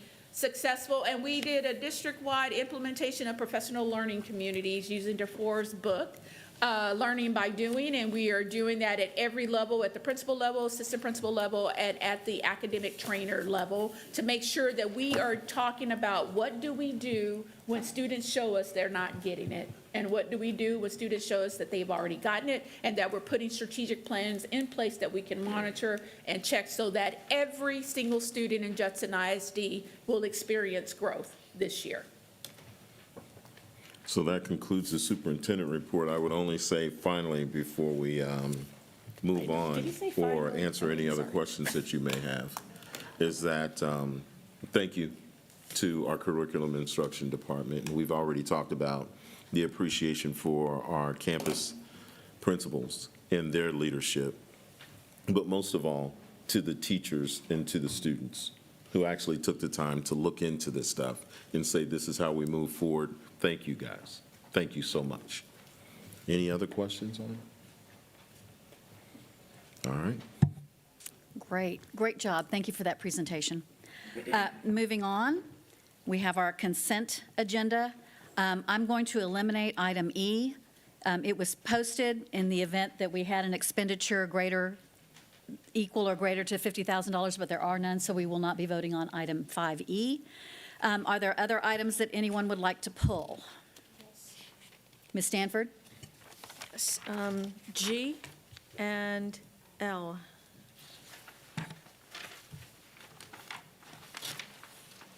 Anyone else? Ms. Ryan? Yes, Madam President, H and P, if I may. I'm sorry, what was the P? The last one. Paul, thank you. Anyone else? P is in P. Paul. Popcorn. All right. So we would be voting on items A, B, C, D, F, I, J, K, M, and N, and O. Do I have a motion? I move that we accept items called on consent agenda. Okay, so a motion from Mr. Macias, a second from Ms. Eaton. Here we go. If you'll vote, please.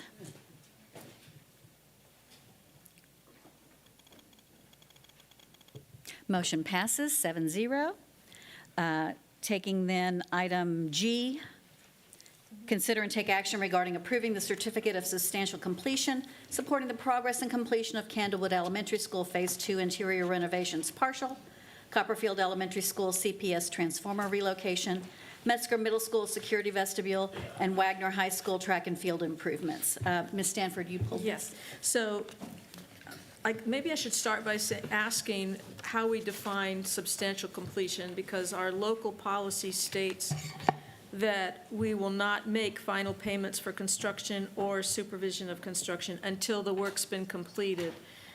So this is not completed work. So if I could get a definition of substantial completion? Substantial completion is when we near the end of the project, right before we go through a punch list and actually finalize the project. But according to this policy, it states that we bring it back to the board to let them know before we move forward with that. This is us bringing it back to the board and letting you know that we're nearing the end of completion. Okay, but you're not asking that we make payment right now? We make the payment, but we make the payment after it's complete. What we're doing is abiding by CV local, where we're coming back and letting the board know that we're nearing the end for completion. So we are at the point where we would go through a punch list and say, this is what we see that you could correct on, and then after that, we would pay for it. Okay, so these items will be completed when we come around to pay for it? Correct. Before we pay for it, it'll be completed. Okay. But we just bring this back to the board because according to CV local, it says we have to come back to the board and let them know. You're just giving us a status, That's it. kind of where Yes, we ma'am. stand right now, and we're not making payment? That's right. Okay, thank you. But we're celebrating it just a tiny bit because we're almost there. Is there any other discussion? Ms. Stanford, would you mind making a motion, please? So I make a motion that we approve, consider, and take action regarding approving the certificate of substantial completion supporting the progress and completion of Candlewood Elementary School Phase 2 interior renovations, Copperfield Elementary CPS transformer, Metzger Middle School security vestibule, Wagner High School track and field improvements. Second. Motion by Ms. Stanford, second by Ms. Faulkner. If you'll go ahead and vote, please.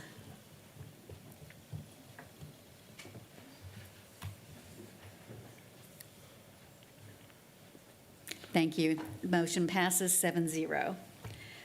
Item H, consider and take action regarding approving the professional services contract amendment supporting Bond 2016 Candlewood Elementary School Phase 2 interior renovations project.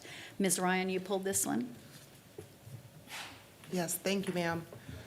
I had some questions and concerns on this one. You know, I'm always looking at money because, you know, money's tight, right? And we're building a lot of new schools. I'm doing a lot of new things, and the facilities department is wicked busy right now, right? But I'm always worried about trying to preserve that as much as we can, because there's a lot of little stuff to be done, right? There's water fountains to be fixed, there's theater stages to be fixed. Like, there's a lot as our buildings get older.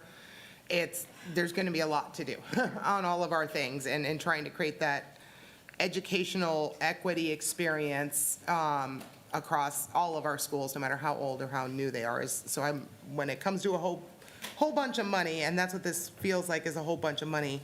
So what kind of changed in the scope of this one? Because am I reading this right, that they have spent, there was $250,000 in contingency, and all of that got spent, we've done substantial completion on it, and there still is another 275,000 plus another 250. And this one really caught my eye because this is the bid, and you'll remember this, dump trucks driving from Buda. Oh, I'm sorry, cement trucks driving from Buda, right? I was concerned about this contract because we went with the highest bidder on this one, and it was almost $1 million more. It was $500,000 more than two other contractors and $1 million more than the third contract on it. So we already went with the highest bid one, and now we're off by over $500,000. It's overrun. So did we change something in the scope, or that's just a lot? Feels like a lot of money. I don't believe that it's overrun by $500,000. I'd have the facilities department move towards, and Mr. Brooks, you can speak on this. What we did was, bless you, this is divided between Phase 1 and Phase 2, and the contingency that we put for the entire project, Phase 1 and 2 originally was $265,000, and we depleted that in Phase 1.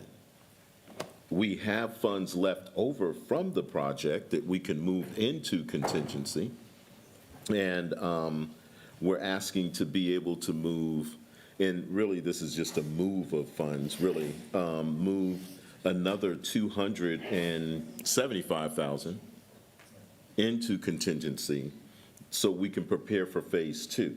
And then your original question was, what are some of those things that happened that exhausted? And a contingency is just an amount of money that we put aside for a project to where if it overruns in any way, this is what we pull from.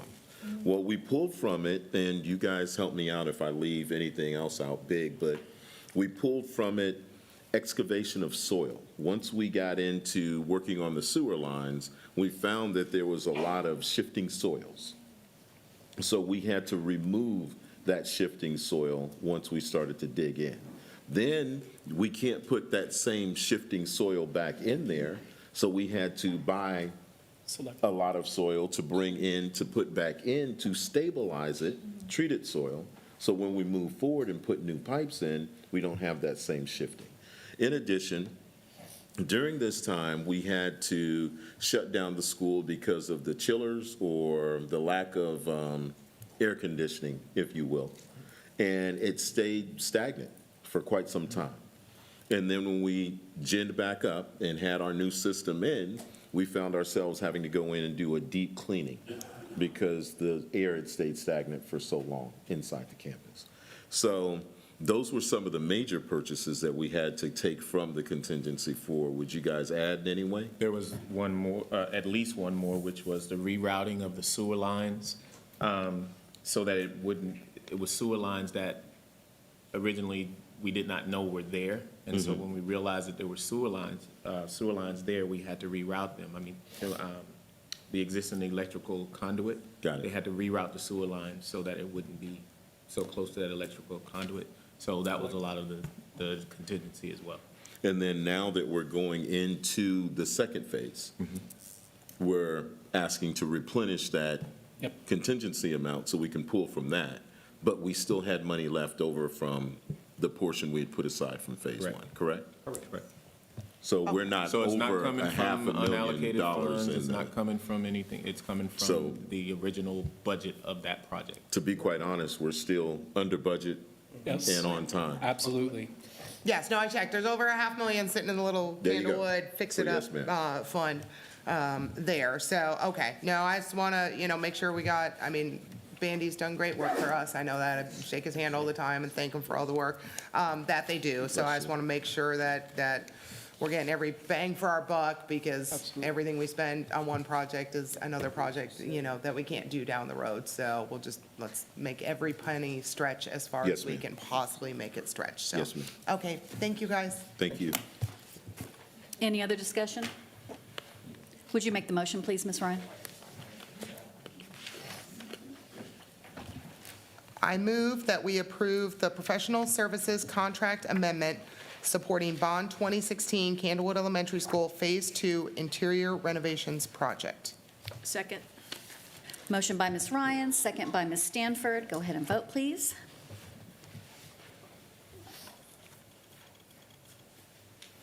Motion passes 7-0. Next is item L, consider and take action regarding approving the Campus Improvement Plan Executive Summary Reports and the District Improvement Plan. Ms. Stanford, you Yes, ma'am. So I read all of these that y'all submitted, and it was great reading. And one thing that I was so thrilled to see is that I would say almost every campus has goals for this coming year to 2025 higher than the district goals. And I started tallying. Oh, there's another one. Oh, it's like all of you. So I know from that, we're probably going to be able to already adjust our goals by the end of the year, and that excites me.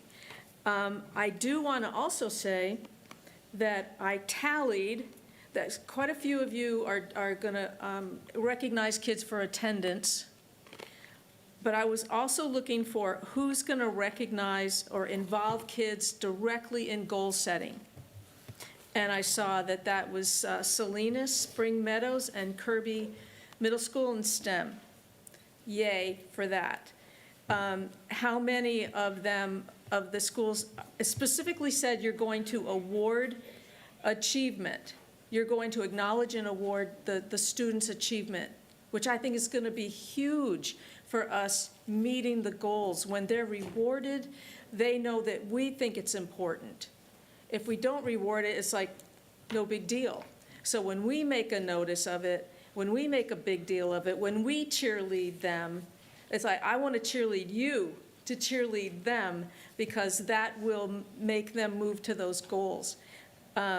So Hartman and Masters specifically noted that they're going to award kids, they're going to make a special attempt to show the appreciation for achievement and recognize it. And then Hartman was one that was planning to do both of those. So Hartman stood out as doing both goal setting, and I forgot to mention Hartman in the goal setting, but doing the goal setting and the awards, and I think that's a powerful combination. So I just wanted to thank y'all so much. I'm excited about that. That's mainly all I wanted to do, was acknowledge what y'all are setting out to do. Thank you, Ms. Stanford. Is there any other discussion? All right, if you wouldn't mind making the motion, please. So I make a motion that we approve the Campus Improvement Plan Executive Summary Reports and the District Improvement Plan. Second. Motion by Ms. Stanford, second by Ms. Faulkner. Go ahead and vote, please. Motion passes 7-0.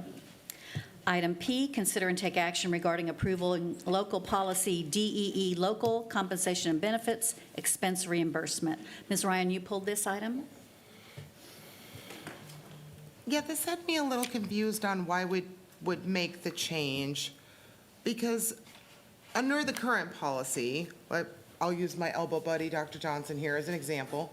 Like if she goes to a conference, and that's in Houston or Dallas or something, and she's traveling overnight, and, you know, if the conference offers breakfast and you go out with a vendor for dinner type thing, and if she has to go spend $20 at, I don't know what costs $20, at a nice restaurant for lunch, right, with a group, she would turn in her receipt and she'd get her $20 and for her travel stuff. If I'm reading this right, even if meals are provided as part of the conference, instead of getting the $20 that it cost her, she would get $80 for that day, even though she only spent $20 on meals? Am I reading this right? Because it No, says ma'am. it's going to be paid on a per diem. No, ma'am. It's going to be paid on a per diem, and basically, it's the amount of, I'm going to jump in and then jump out, so you guys be ready. Basically, you get a certain amount of money for breakfast, a certain amount of money for lunch, and a certain amount of money for dinner. None of that adds up to $80, I don't believe. And then what we're saying is, right now, if you go on an overnight trip, believe it or not, some people drink coffee for breakfast, and they don't eat breakfast. Coffee's not allowable under what we're currently doing to be able to turn in and say, this was my breakfast, but that's what I spent on breakfast. What we're saying is that if you go on an overnight trip, most likely you're going to eat breakfast, eat lunch, and eat dinner. we give a certain amount of money for that. We would rather just be able to pay out the per diem if you were gone during that time. Because sometimes if you did eat something and you don't bring back the receipt, you don't get compensated for it. And we talked to the CFO, and they were saying that the amount of money that we're talking about is nothing in terms of the difference, but it would allow our employees to be able to go on overnight trips without worrying about what's compensatable and what's not. You're just going to get this much for breakfast, this much for lunch, and this much for dinner. Do what you do. And not now. I want to say this delicately. I'm going to get out. Everyone, when they go on these overnight trips, it's not quite the same as When we go. when you go. They're not taking the, right. I'm not going to say that, but I'm just saying a lot of the people who go on overnight trips, they pay for their own breakfast, they pay for their own lunch, and they pay for their own dinner, is what I'm trying to say. So, did you have anything to add? I was only going to add that most conferences for teachers, they don't take them out to eat. Vendors usually don't take teachers out to eat in the same manner that they would in other conferences, number one. Number two, usually when teachers travel, they do have to submit receipts. We only have one person doing that in our office for the entire district. It is not an uncommon practice in other districts to simply pay out the per diem. It would be a negligible difference between what we're already paying out. I've double-checked that with our CFO as well. And so we also don't pay, our per diem is lower, is a little bit lower than the state, and that is set here at the district level. And so we do not feel that we would be at a loss. And most of our teachers that do travel once they have an authorized travel, sometimes they just don't even turn in receipts. And so we just want to be able to pay out where we feel the payout is due. I guess maybe, so we have set our own per diem within Judson? We're not going with the state GSA rates? Where do we set that? I didn't find that, like, that wasn't in. That's in our defer to our guidelines. CFO. It's in our guidelines. Oh, okay. It's a procedure, not policy. Just set a per diem rate. Oh. And do we know what our per diem rate is then? I guess I just don't even know. $59. $59 a day. 59. No, it's 14 for breakfast, 16 for lunch, and 29 for dinner. Okay, and if because we didn't need receipts before, if they just typed it up what they spent, was an option too? No, ma'am. They No, needed the to policy submit. letter said, or a written, you just could write it, you could write it out if receipts weren't available, is what the current policy says. Nope. No, Okay, it ma'am. does. I'm just saying, I was of the day where you had to turn in receipts when you travel. Yeah, no, I'm just saying with the. And sometimes there would be a group of us who went to a restaurant, they would not give separate checks. And so there's all this trying to photocopy, who's got the receipt, let's get it all turned. It's a real pain in the rear end. Correct, well, that's why the current DEE policy says written statement or receipts. Written statement when receipts not available, that's what our current policy says. Do So you have that's it attached, ma'am? Where does it say that? indeed. So I'm reading from what's in board book right now for the DEE local. It says, for any allowable expense incurred, the employee shall submit a statement with receipts to the extent feasible, documenting actual expenses. And then the exception is what's the new part. Well, the exception is the new part, but as you can see, it says with receipts. Our office will not currently pay out unless you provide a receipt. So that written statement is the statement requesting to be paid when I give you the receipt. Okay. And all so right. we have When one I said person. when feasible, I guess I would assume that meant when available. I can tell you, we have denied coffee. Oh. And so we'd like to be able to pay out, and we just because that has been the standard practice. Okay, I'm used to government rules, so like GSA, normally most people Right. follow the GSA rules, all city governments do, and everybody else. So And we if were definitely doing do that for hotels. Okay. So are they also gonna look at whether, like, a conference includes the stuff? Like TASBO's coming up. If y'all going to TASBO, breakfast and lunch is already included it's in the, like, the registration fee type thing. So is there an adjustment To if be it's honest- already included, or I'm going for my Crest Award and I'm getting dinner? We can draft that draft that up in our guidelines where we can ask for the agenda. Okay. If it's clearly stated in the agenda that the conference is going to Includes. pay for all lunches, of course we Yeah, like the wouldn't pay schedule out. says, breakfast So we and definitely lunch. will Okay. be responsible in our payouts. Well, But- the timeframe as well, right? If they leave here at Correct. So 2 it's o'clock in the $59 afternoon per day, but if you leave at 2 PM and you document that in your submission, then obviously we wouldn't give the breakfast portion of the per diem. Does that make sense? Okay. All right, no, that's great. No, I don't want any employee being shortchanged. If you spend money That's on our stuff, goal. we want you reimbursed on it, but also, money's really tight too. So I thought we Yes, would be ma'am. using the state rates, which are like $80 a day if you go to Dallas, type thing. And it's like, if all your meals are included and you're getting another $80, we had some issues with this on the government side of the house, and they had to tighten down when money got tight too, right? And just start doing, actual costs versus just giving everybody a check type thing. So as long as we're doing that and just make sure everybody gets their money, but not super excess in that, Understood. then Yes, I ma'am. think that's a good balance. So, Guaranteed we'll do thank that. you. Mr. Salinas, you're next. I got it. Thank you. So we only give them $59.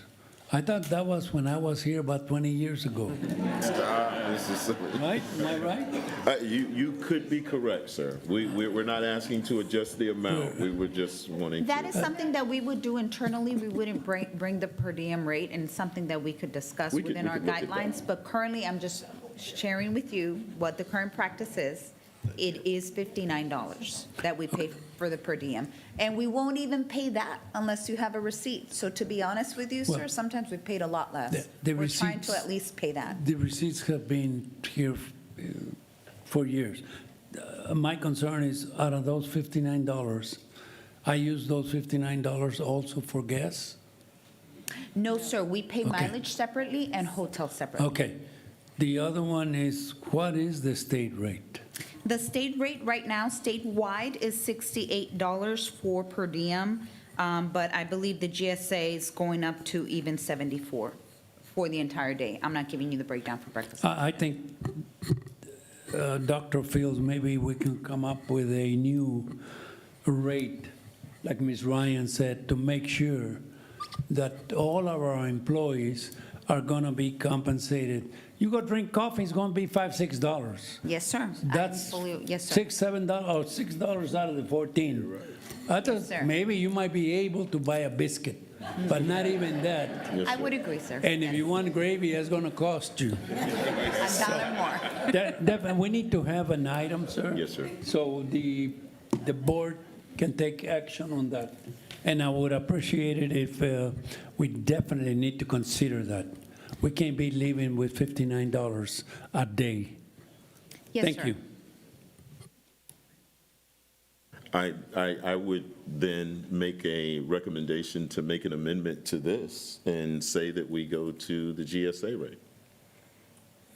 The statewide, $68? The statewide, we could go with 68, or you could go with the 74.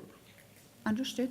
Does that Whichever include the coffee? board comes up with, we'll make that adjustment when we make the adjustment in the policy. Well, they have something against coffee, okay. Is that possible? Yes.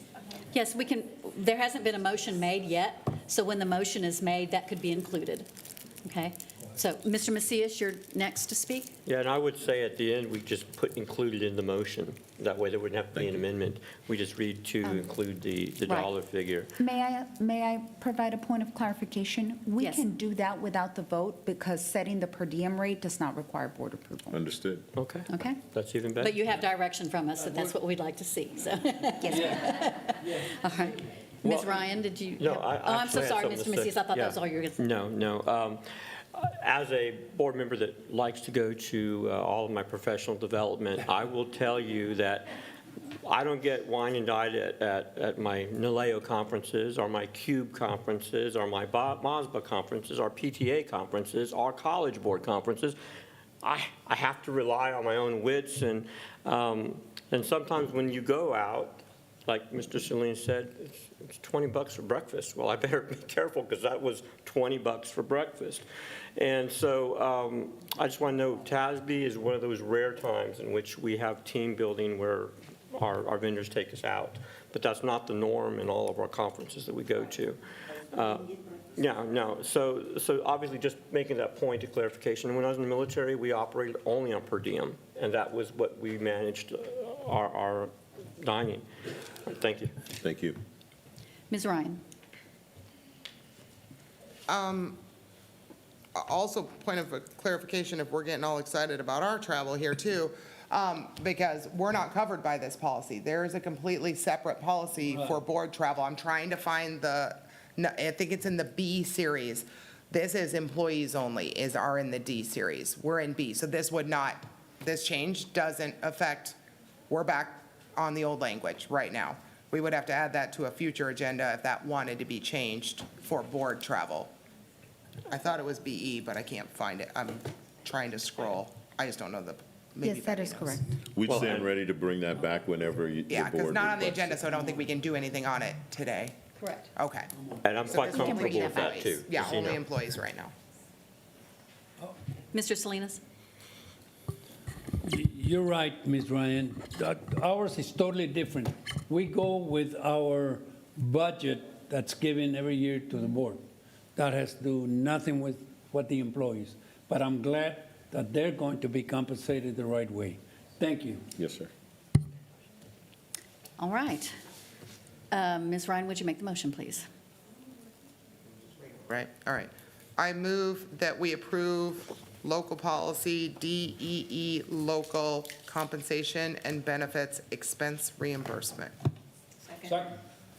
Motion by Ms. Ryan, second by Mr. Salinas. Go ahead and vote, please. Motion passes 7-0.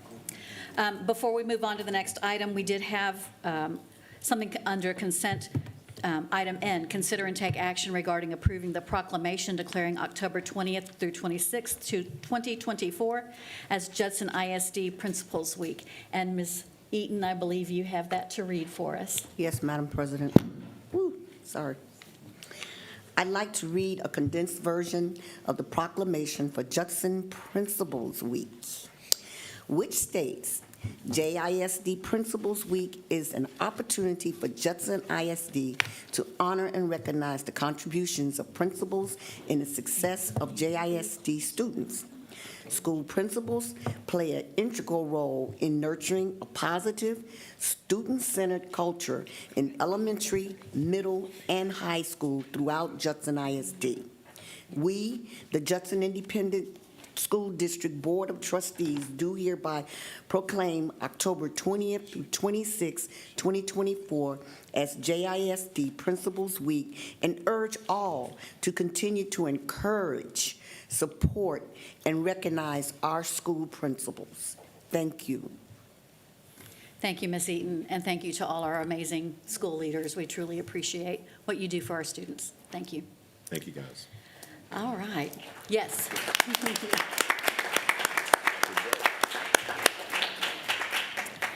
Moving on to item 6, discussion and consideration of action items. Yes, sir. You guys can go if you like.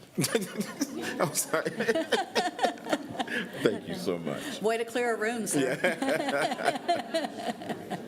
Thank you for giving up your evening to Thank let us you. celebrate you.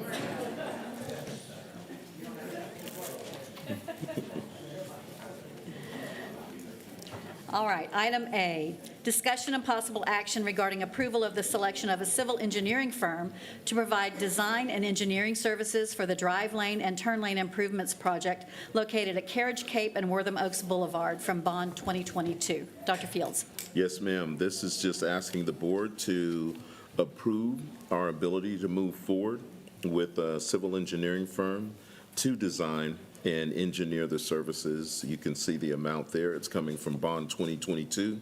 This will be over at Carriage Cape and Wortham Oaks. It'll allow a turn lane to go in to where we're not using that roundabout as much over in Wortham Oaks.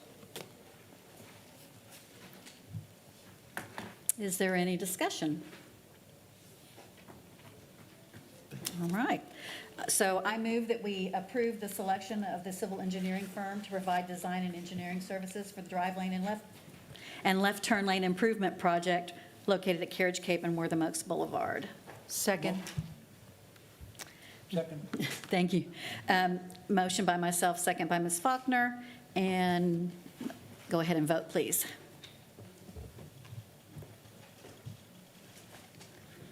Motion passes 7-0. Item B, discussion and possible action regarding approval of the selection for engineering and design services for the Converse Elementary School site and civil upgrades project, Bond 2022. Dr. Fields? Again, pretty much the same thing. This is asking for approval so that we can select engineering and design services so we can get started with Converse Elementary School. Any discussion? I'm just going to say the principal is so excited. Yes, ma'am, I She's been know coming she to is. every bond oversight breakfast, just waiting for this to get done and get moving, and she is so excited. So thank you, facilities. I have a question, Mr. Fenner. Yes, sir. So Dr. Fields, Mr. Brooks, don't go too far into it because it's not really on the agenda, but in terms of just making a request, the legal thing that we did with Converse Elementary, just getting a report back of what we ended up doing with those funds, and if they're part of the improvement at Converse. We sued, we won, we had some resources, so just if you could provide some information on that. I'd have to defer to the facilities department on exactly what happened to the funds that came back to the district. I know that what. I don't want to be sensitive, it's not on the agenda this way, so I don't need it right now, it's just a request. I was We'll gonna that say, information. Did that come in Friday notes? We can do that. Yeah, Dr. Right. Fields, I think legal already sent us that update when the last audit last year when we asked. Oh, yes, ma'am. He sent you all the dollar amounts and what has to be used for what, so it's already. Understood. Checked with the I attorneys. They appreciate have you. the dollar amounts Yes, ma'am. and what project we have to use it on. Thank you. So, Just Yes, ma'am. resend that. Perfect. Will do. Okay, Well, I kind of want to know where we are on that. That's what I'm looking for. great. This will help. All right. Anyone else? So I move that we approve the selection for engineering and design services for Converse Elementary site and civil upgrades project, Bond 2022. Second. Motion by myself, second. I heard Ms. Eaton real loud. So if you'll go ahead and vote, please. Ms. Stanford? These are finicky little things. Motion passes 7-0. And item C, discussion and possible action regarding approval of the Texas Education Agency class size waiver recommendation for specific grade levels. Dr. Fields. Yes, ma'am. I'm going to turn this over to Dr. Tagana. I will say, though, that the part that we're submitting to TEA is what you see inside of the chart. The other documentation was information that Dr. Tagana and Dr. Saunders wanted to provide to make this a little bit easier to read. So, Dr. Tagana. Yes, thanks, Dr. Fields. Yes, so the district has to submit a request for a class size exception waiver for any classroom pre-K through 4 that exceeds the 22-to-1 student class size limit. So that's per Texas Education Code. So the chart that you see there indicates the number of classrooms per grade level that is over the 22-to-1 ratio.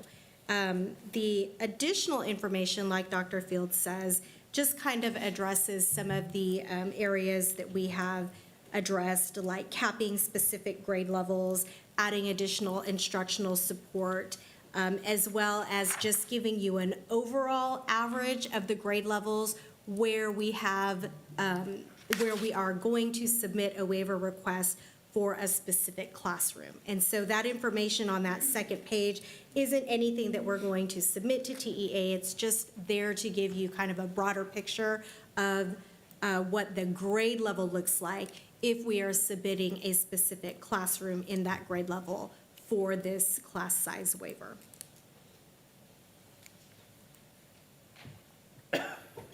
We are also adding one more capped grade level as well. And so I can update you in the Friday notes for that. Ms. Ryan? this is obviously always a very high visibility topic for both parents and the staff. Can you, just to kind of manage expectations, because we look at this once, but it doesn't end, right? Like, there's kids coming and going out of every campus. Yes, This ma'am. is a never-ending type process. So could you talk us through kind of what's going to trigger you to maybe cap another campus or another grade level? And then kind of what does that mean for our families if we end up having to cap something? What would trigger additional educational aids, in a classroom? And what does that look like? And what does that, mean for that teacher and those families? And then what would then maybe trigger an additional FTE where you split classes out? Under what situations would those types of things happen? And then kind of what can parents expect to see in terms of notifications if they are in one of these classes? Sure. So Dr. Saunders and I will go kind of back and forth to address some of these questions that you've asked. We consider a lot of different things before we cap grade levels or do any of our movements of FTEs, whether it's a vacant position or an actual teacher. But for capping grade levels, we look at several different factors. One being the size of the actual classroom. Is there enough room? Or the availability of space for an additional classroom. So if you do have high numbers, but you don't have an additional room to be able to split classes in, then providing you with an FTE to hire without room for it doesn't make a whole lot of sense. So Dr. Saunders and I meet with the principals. We are constantly monitoring these numbers, and they're always letting us know when they're over. Dr. Saunders, I know, probably has a little bit more to add specifically on capping. You asked a couple of questions about what does the notification look like, what can families expect. So it's a partnership between two campuses. I'm just going to use Olympia and Coronado Village as an example because geographically those two are really easy. So it's a conversation that Dr. Taganaw and I have with the two campuses, the ones that will be receiving students from the campus, as well as walking the other campus principal through what that notification looks like, what the timeline looks like, because we want to be sensitive to what that looks like for families. If siblings are involved, that's another conversation. We do our due diligence to make sure that if Olympia's, and I'm just making this up, if Olympia is capped in kinder, but there's also a third grade student, the family typically wants to keep them together. So we just make sure that that portion happens as well. We do provide transportation. So it's really like a multi-department conversation that happens as well. And then we also let other campuses, we tell all the elementary campuses, this is what it looks like for each campus, because sometimes what will happen is people will reach out and say, hey, I'm thinking about Coronado Village. Well, another campus needs to be able to say, I can tell you right now they're capped in this grade level. This is where you would be going. As far as notifying families, the principal will typically meet with them when a family comes in to enroll. It's not just the PEMS person or the receptionist saying, sorry, we're capped. Typically what will happen is the principal or the assistant principal will meet with them, talk them through the process, let them know that transportation's already been notified, and give them a little bit of information about the receiving campus. Then that principal will pick up the phone and call the receiving campus. Hey, Dr. Martinez, you have a kinder student and a third grade student en route to your campus now. So that it's as flawless as possible for parents. And for all the students who are already in a classroom that is over the 22, the principals have to send letters home in the next week or so that they are they're in a over ratio campus, right? That's required by the code. So typically that conversation is already happening with families at that point. No, I'm talking about the ones who are already. So if I'm already in the class with 23 kindergartners at The Olympia. same thing you would do like for a as soon as we non-certified approve teacher. this, Yes. we send a letter home, right? Okay. So that all the parents will be notified that you're in an over capacity, which again, it's not. This list is much smaller. Right. Than it's been in previous years. You also asked about splitting classes. That's Yeah. a very, very similar process as well. So we work together to develop a timeline with the campus principal about when the split would happen, giving the receiving teacher an opportunity to set up the classroom, We typically have to schedule another Meet the Teacher, because that's already happened after Meet the Teacher or Open House. And then we do walk the campus principal through developing a letter for families, letting them know the split is taking place. This is your new teacher. This is when you can come meet the teacher. This is when the transition will occur. And in terms of aides, do we have a kind of a threshold where we're determining that we have to surge an aide in there to help because it's not realistic to split? You know, like if you have a emergent bilingual classes at, or a bilingual dual language classes at 25, right? Like you can't split that into two classes of 12.5. That Right. wouldn't make fiscal sense. But could send a bilingual para in there instead. What's kind of our threshold? And that may be different at different grades, right? Because I might be able to handle 23 fourth graders, but if you give me 24 pre-Kers, like that starts to get challenging. That So is how are one we of the addressing that? considerations. We do have to look at grade level. Okay. We have to look at size of classroom. We have to look at age of students and what is actually feasible. And you can see that most of our paraprofessional support are in those hard-to-fill positions like bilingual.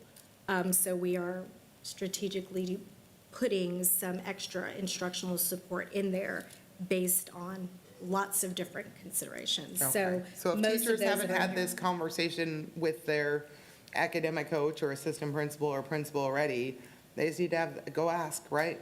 If you're sitting there with 24 kids, go ask what the plan is, right? And if you feel like you need support, I right? believe that's Go reported ask. to the Human Resources Department, and then you guys engage in those conversations as well. But definitely, if Yeah. someone's sitting in a class. Yeah, with if you're feeling 24 overwhelmed because you have 24 kindergartners and they're a whole lot, you know, every kindergarten class has its own little breath and heartbeat, right? Like, go talk to, don't be afraid to ask for help.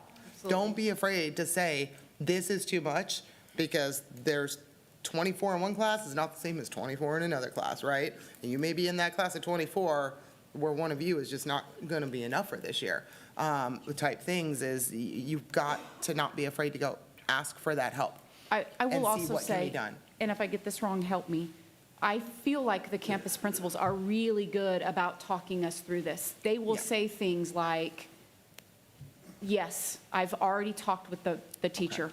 She is absolutely okay. I will keep you posted. I will keep checking in. Or the conversation sounds like, yes, I could use the instructional aid. I could use them in this second grade classroom, and then I could also use them in this third grade classroom as needed. I will say that I feel like campus principals and teachers have a really good open line of communication, and principals are often saying, I will keep checking with the teacher. I will constantly check on the teacher. I will keep you posted. I will let you know. Because I need help is not a sign of weakness. Absolutely. It's not. That has to be the messaging to everybody. is, Absolutely. if you need a lifeline, please go ask somebody for a lifeline. Don't just sit there drowning in your classroom afraid to ask anybody for anything, because it looks like there's a team ready to do what they can do. So you got to give them a chance to do what they do. So speak up. So, all right. Thank you, guys.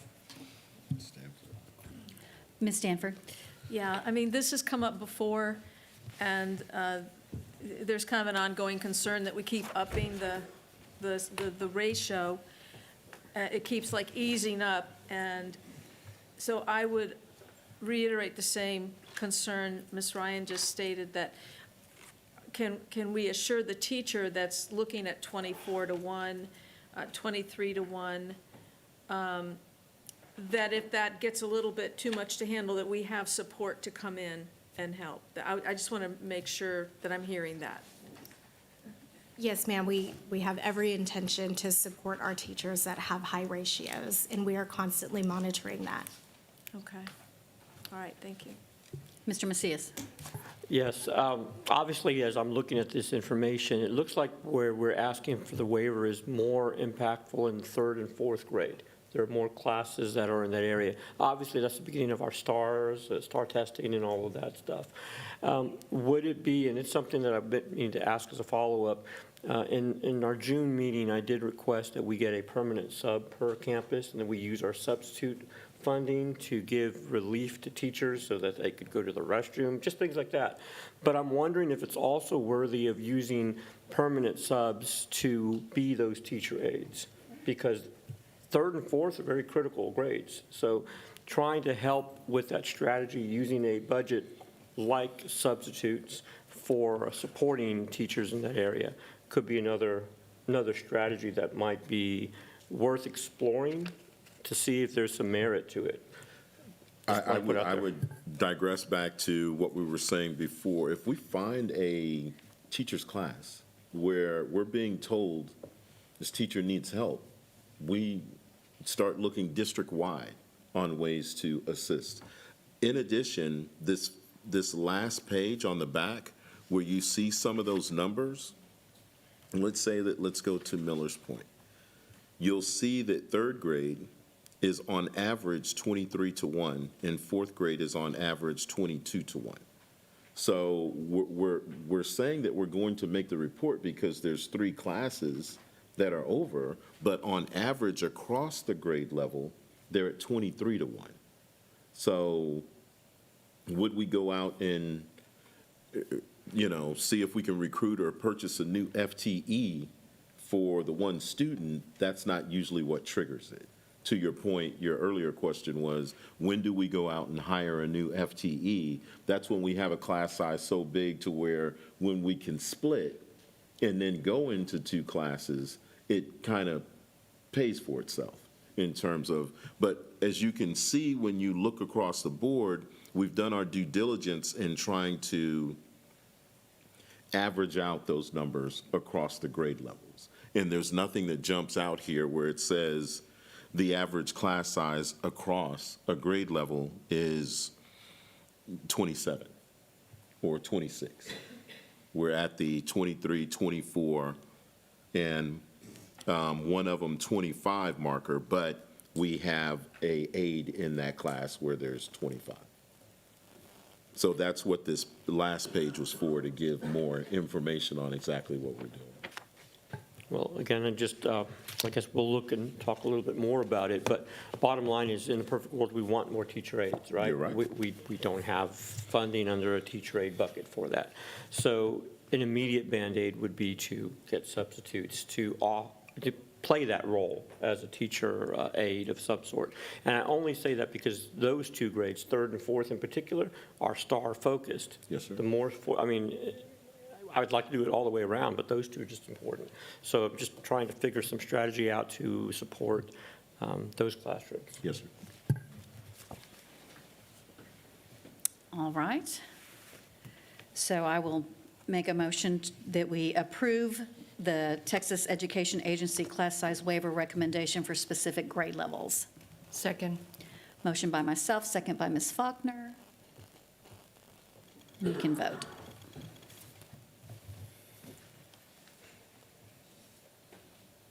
Motion passes 7-0. Moving on to item 7, discussion items and reports. Item A, discussion of district-wide intruder detection security audit report findings. Yes, ma'am. We had 2 campuses that were inspected, no findings. Very glad to hear that. And I will say that along the lines of this, I was in the Safety and Security Committee meeting, and Mr. Cruz, who is with Bexar County Emergencies, I'm not sure what his title is, but he gave a lot of praise to the reports that we're getting back on these intruder detection audits, that we have some of the cleanest reports he's seen in the area, and he was highly complimentary of that. So thank you to all the campuses and your hard work and all our buildings and making sure that we're doing what needs to be done. And Frank has done, Yes. I'm used to Officer Garcia, but Frank Garcia has really done a bang-up job in that position, so thank you so much. Yes, he has. Thank you, Mr. Garcia. All right. Item B, results of teacher task force regarding teacher retention, and this was Ms. Stanford's item. So this is a follow-up, just to see how things are looking based on the teacher task force report that we had, the things that teachers have asked for. Wanted to see where we are in supplying those requests and what kind of feedback we may have gotten on how it's actually working for them. Yes, ma'am. I'd like for Dr. Tag and I, and maybe Mr. Brooks, to give an abbreviated assessment on the feedback we've gotten, how we've moved forward, and what we plan to do in the future. So, Dr. Taganow? Yes, sir. It is abbreviated. It's Two slides. Yes, ma'am. So this is a slide we've shared with you in the past. I've highlighted 4 specific points that I wanted to touch briefly on. Strategies that have come up in our surveys and also through our teacher task forces. More voice and feedback opportunities. So I wanted to provide an update that we have been meeting already with different focus groups. Dr. Fields had his ESAC meeting just this past, I believe, Tuesday, sometime this week, meeting with employees, a group that he meets with every month to get feedback, for them to be able to voice concerns, for us to be able to share information. We are starting to do some giveaways for attendance. We were fortunate enough to be approved to be funded through the Judson Education Foundation for a teacher attendance incentive, as well as a student one.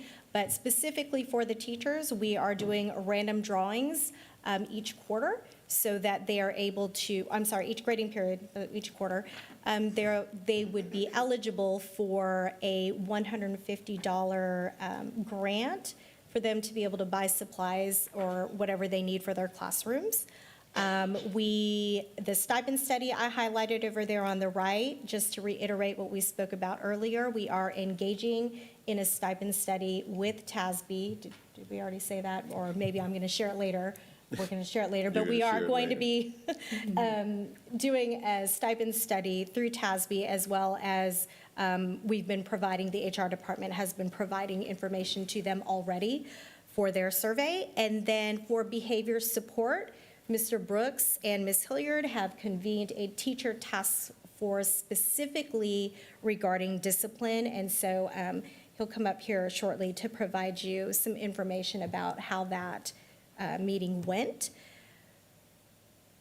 Additional information, we will be having our TASB Employee Opinion Survey launch November 4th, so another feedback opportunity. As well, we'll have some open-ended feedback, disaggregation and data to share with you as an update.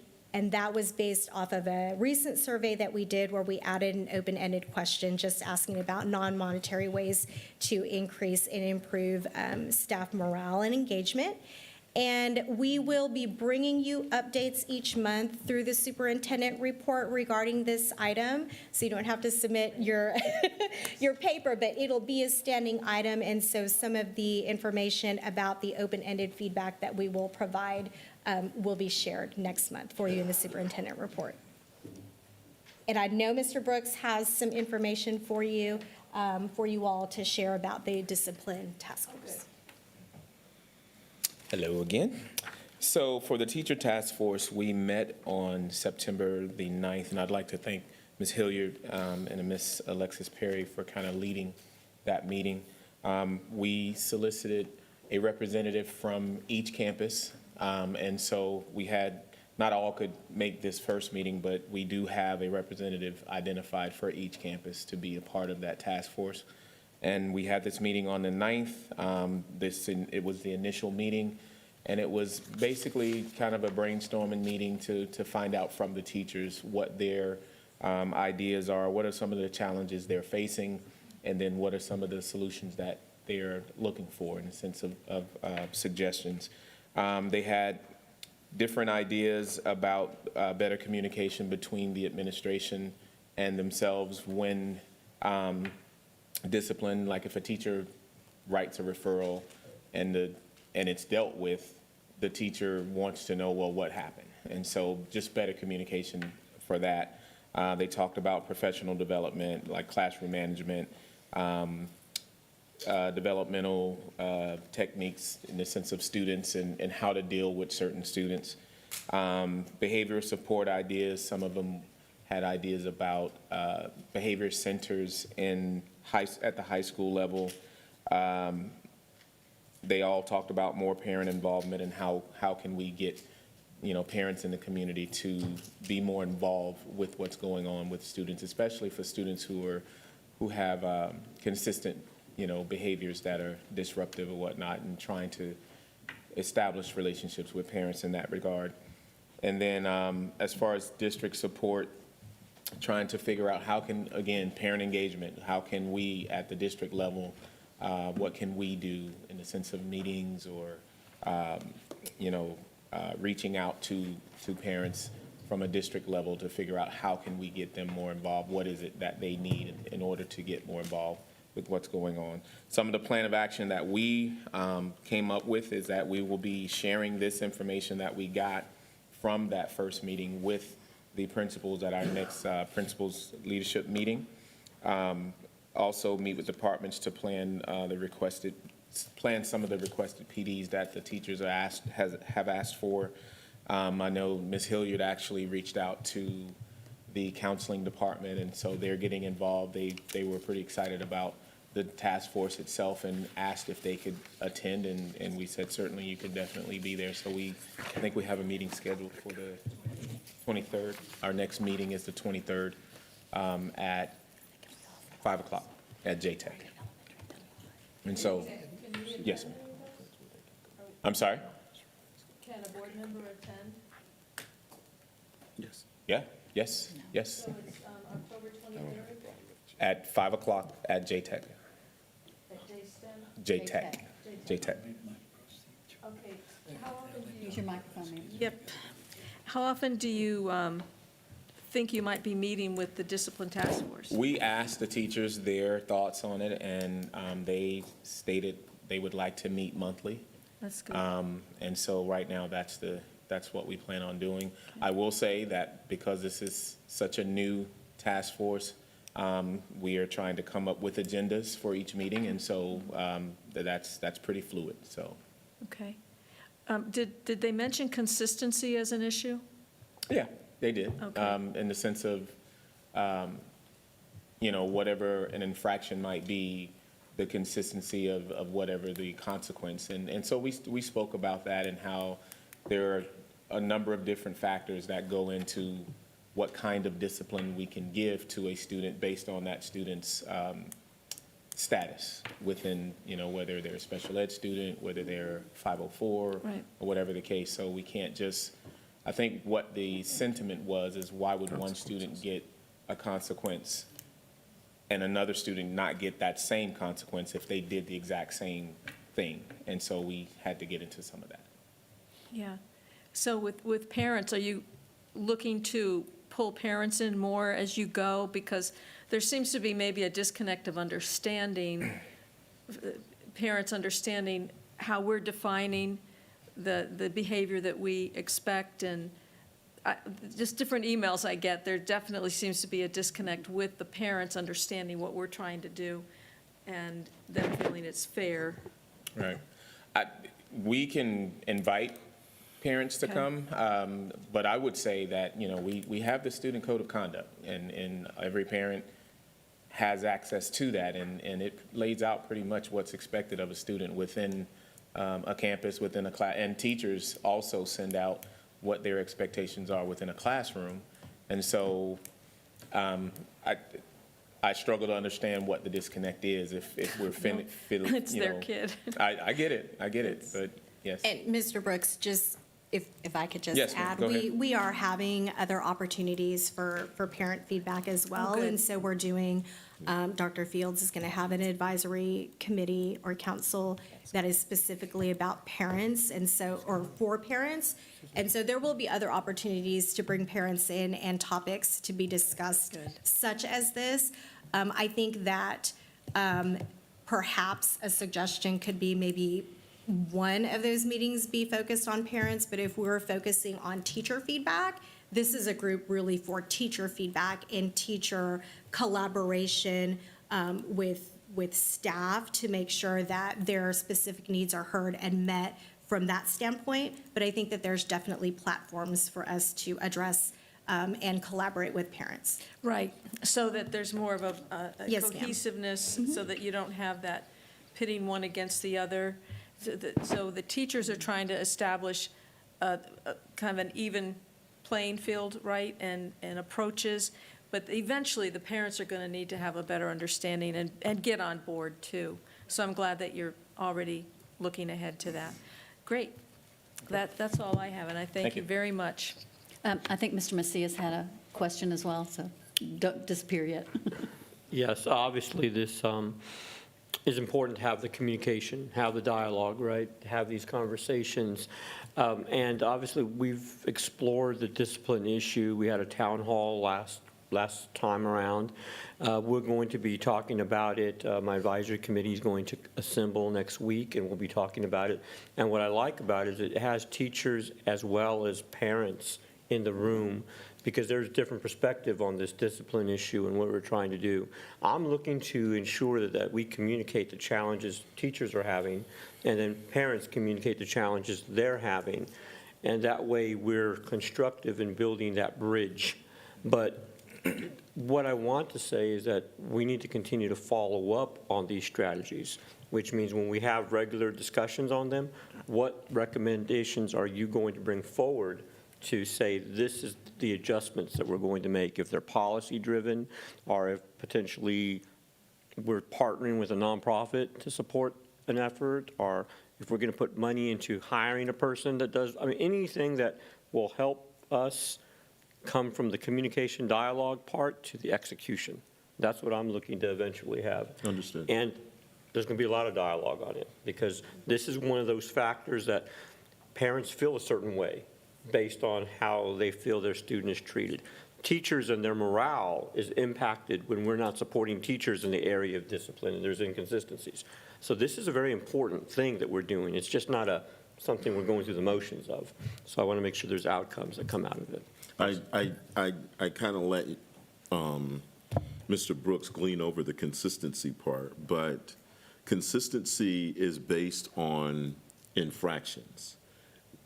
Teachers or administrators give consequences based on the student that they're dealing with, not routinely, if this happens, you get this.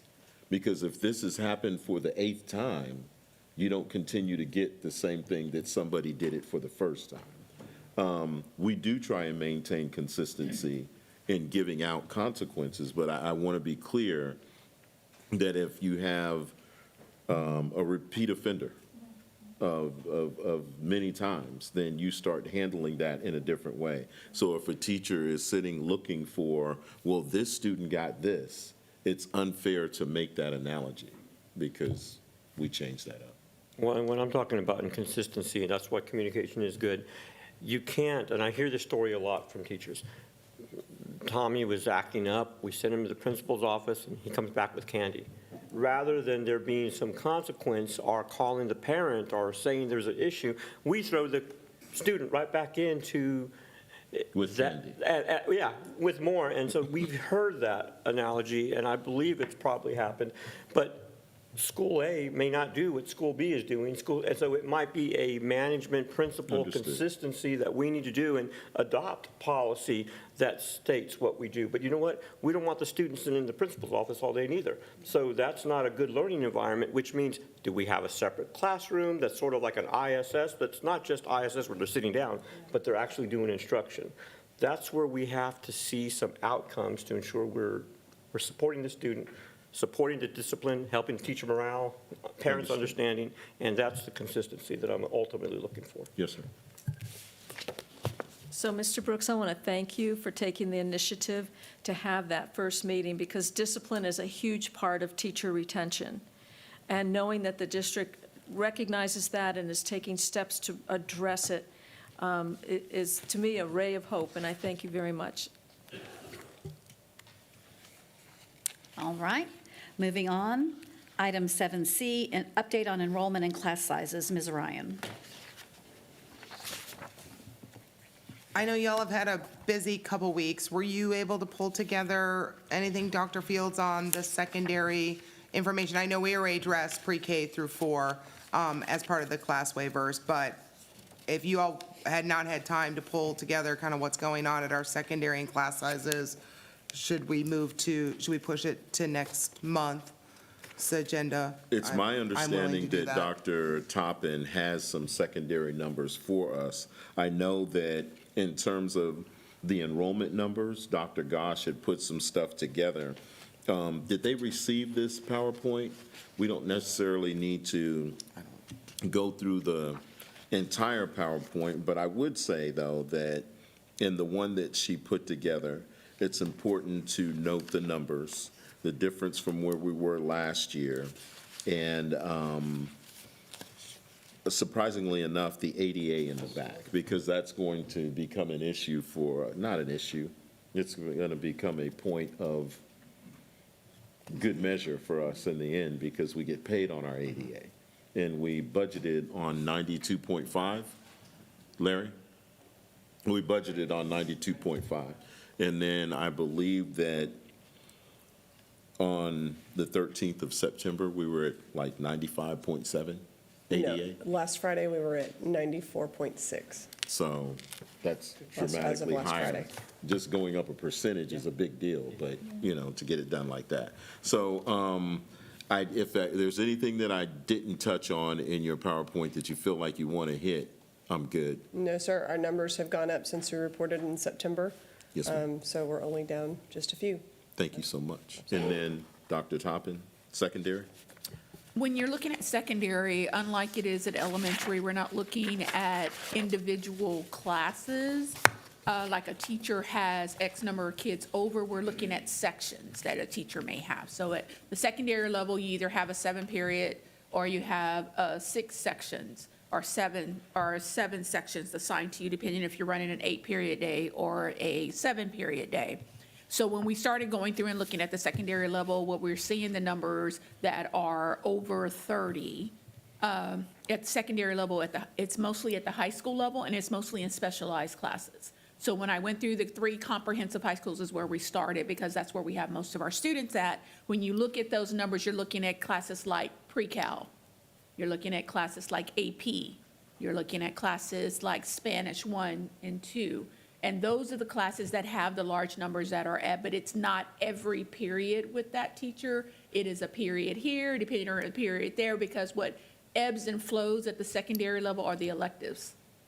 And so depending on what time of day that class is being held, and also depending on what other type of events that a child is enrolled in. So all your band kids are in one period, so that means that your Spanish class at the end of the day may be larger than the one at the beginning of the day. So when I started going through and looking into everything, and I will tell you that I talk to principals every week about class sizes, because we are constantly getting new students in and whatnot. When you look at it, it was mostly classes at the senior level. So those are classes that seniors are trying to take. So one of the things we ran into this year that kind of led to the numbers being increased is that a lot of kids are trying to take all of their AP courses in the fall, because that's where your bump is going to become as a senior when you're doing your GPA at the end of the semester, the fall semester. So what we looked at is that like your AP classes are sitting at 31, 32, 33, because you're trying to get as many kids into those classes at that particular time, but they're not every single period. It's certain periods of the day where you see those numbers jump. So a teacher may have a class of 33, but it's because the kids that need that class have to get it at that particular time because they're in athletics later on during the day. And so one of the other things, like I said, are upper level math classes like pre-cal and not calculus AB though, but pre-cal is one of our biggest, our bigger classes, and also any of our Spanish classes or any class that is at the 11th and 12th grade level where kids are really stacking up in certain sections at the beginning of the year in the fall semester because they're trying to get their schedule to be a certain way. Thank you.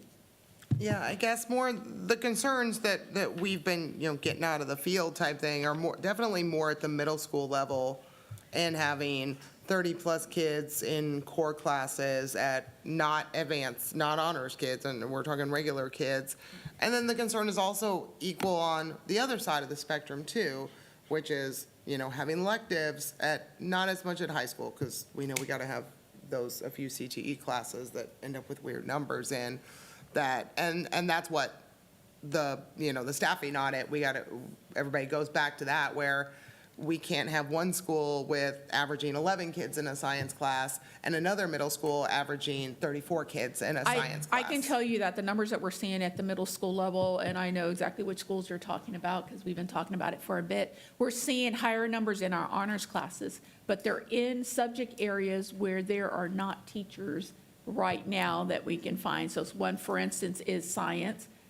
We have large numbers in our science honors classes and our math honors classes. And it's at very specific campuses that we're seeing those numbers that have grown. One, because the area has exploded in that area, and they're dealing with the influx of students that are coming in from the nearby apartment complexes, as well as the new houses that have gone up in that area. So what we're doing, we are looking, I've been working with HR and with principals, looking at where we can move teachers from one campus to another if we can. I can tell you right now, there are no Spanish teachers out there. It's very few and far between. We are looking for them. That is another area at the middle school level where kids are trying to get a head so they can open up their schedule at the high school level. So they're trying to take Spanish 1 and 2 at the middle school level. We barely have teachers for Spanish 1, 2, and 3, and 4 at the high school level. And so what we're seeing is large numbers are in the Spanish classes. Just like I said, those Spanish elective classes at the middle school level, we're sitting at 31, 32, but we're trying to make sure that the students that do want to try to open up their schedule going into high school, we're trying to offer that and working with the teachers. And the majority of our teachers are willing to try to work with us to make sure that we are servicing the kids that we have, and the ones that we don't, we have been working closely with those principals to come up with solutions. Okay, yeah, I think it's just how you all displayed the elementary with what you were doing campus by campus and level by level, because, we set those ratio goals at 23 and 24 at the middle school and high school. So, we're all worried about 23, 24 at elementary, but now we're talking about, 34 when our goal was 24. At some point, can we get a similar type, of what's going on at those schools and kind of what you're doing, just like you kind of gave us for the elementary? I apologize. We get a lot of calls I would say this, about Ms. Ryan. I would say this. I think there was a misinterpretation of what we did for middle school and high school. We staffed at those numbers. If the perception was that's how many kids were going to be in each class, then we failed to communicate. Because like gym class or PE class is going to have tons, right? And music classes, there's a number of those electives that have way over 24 kids, right? And then hopefully that gets offset then in the core classes, because the core classes should be smaller, right? Especially in middle school. You are absolutely correct. And Okay. our goal is to make that happen. Okay. I even asked Dr. Toppin, how many classes do we have with over 30? Yeah. Because it's not uncommon at the secondary level to have a class size of 30. And she said it really wasn't about classes, it was about sections. And I think we had like 30 sections or 35, 40 And then sections. I hit Judson High School. We were still talking at that time, and I finished calculating. So we're looking at about 71 sections total. Gotcha. Out of all 3 comprehensive high schools, where you're looking at almost over, what am I, Lacey, I don't want to misquote, over 5,000 kids or more. So my immediate retort to that was, how many classes then do we have that are over 36? Because now we're getting into a scenario where we got to split this class, get an 8 in there, do something. That's too many kids in one class for one person. And your response was Less than 10. less than 10. Now, I'm not counting PE classes, I'm not counting band, I'm not counting no, and we athletics, because shouldn't. you can have 120 kids in athletics, but you have 4 coaches. And so we're not counting those type of classes, but what we're talking about is a teacher at a secondary campus teaching 6 sections a day at 36. The answer is no. So then I would say this, to the point that you made earlier, to any teacher watching, to any administrator who's on a campus, to the 2 people who are responsible for the liaisoning between the campus administration. If there's any teacher out there that says, look, I'm overwhelmed with the number of students that are in this class, then we need to make adjustments for that. But if I've got an AP government class and it's got 35 kids in it and the lowest GPA is 99.4, Correct. those kids are locked in. No, and I definitely don't, I worry less about the more advanced students, Understood. right? Because like, they did something very similar in Comal, at one of the middle schools where I taught, which was made the honors classes a little bit bigger so that the regular classes were a little bit smaller, because you could handle 30 sixth graders in an English class that was honors, but in order to get 22 in the regular English class, and we've got some middle schools that have some challenges that they're working through right now, right?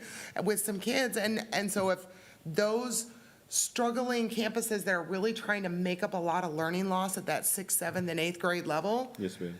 that's not going to happen in a class of 30 regular, not honor students. That's not going to happen in a class of 34 sitting in science, or Mr. Macias talks about math, and we're so worried about some of these middle school things that the gains that are capable, if you have 24, over the gains that are capable if you have 34. I agree with that. Especially in middle school. I agree with that. Because then that makes high school go easier, right? Like if we get them in middle school and we can kind of stop this where it's kind of been going, we're going to reap those awards and rewards and be much easier. So To I'm Dr. so Thompson's stressed about point- middle school.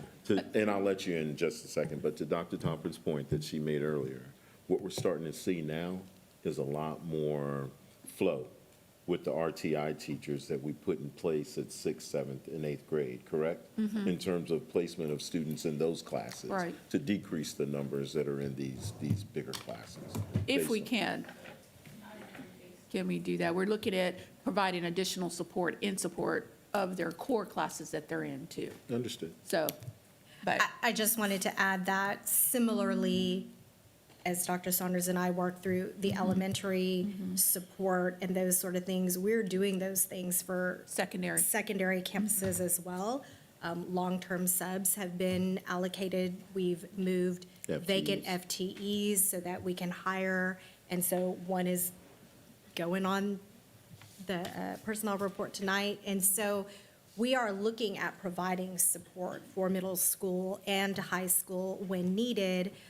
It's a little bit more difficult to cut and move. You're looking at entire master schedules. And so I know that I've sat in some discussions that Dr. Toppin has had with principals, looking at their master schedule and looking at how can we rearrange it to decrease those loads. So there are things happening in the background in order to try to address those issues. But like Dr. Toppin was saying, when it's not like all the sections, it's a puzzle piece. And so working through that and trying to get the best solutions for support, that stuff is absolutely happening.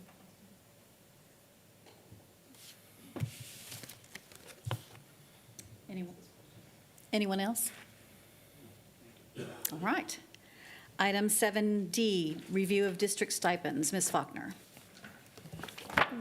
I just would like an update because during the budget workshops that we had, we as a board, I think, said that we would circle back around. Yes, ma'am. We would do some studies, some investigations, and I know you spoke to an audit happening, so could you just give us an update on that?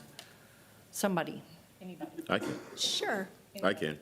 So we engaged in an audit contract with TASB and for a stipend review, and that's supposed to begin in February, and we should be able to provide a review of the results of that around April or May. Yes, ma'am.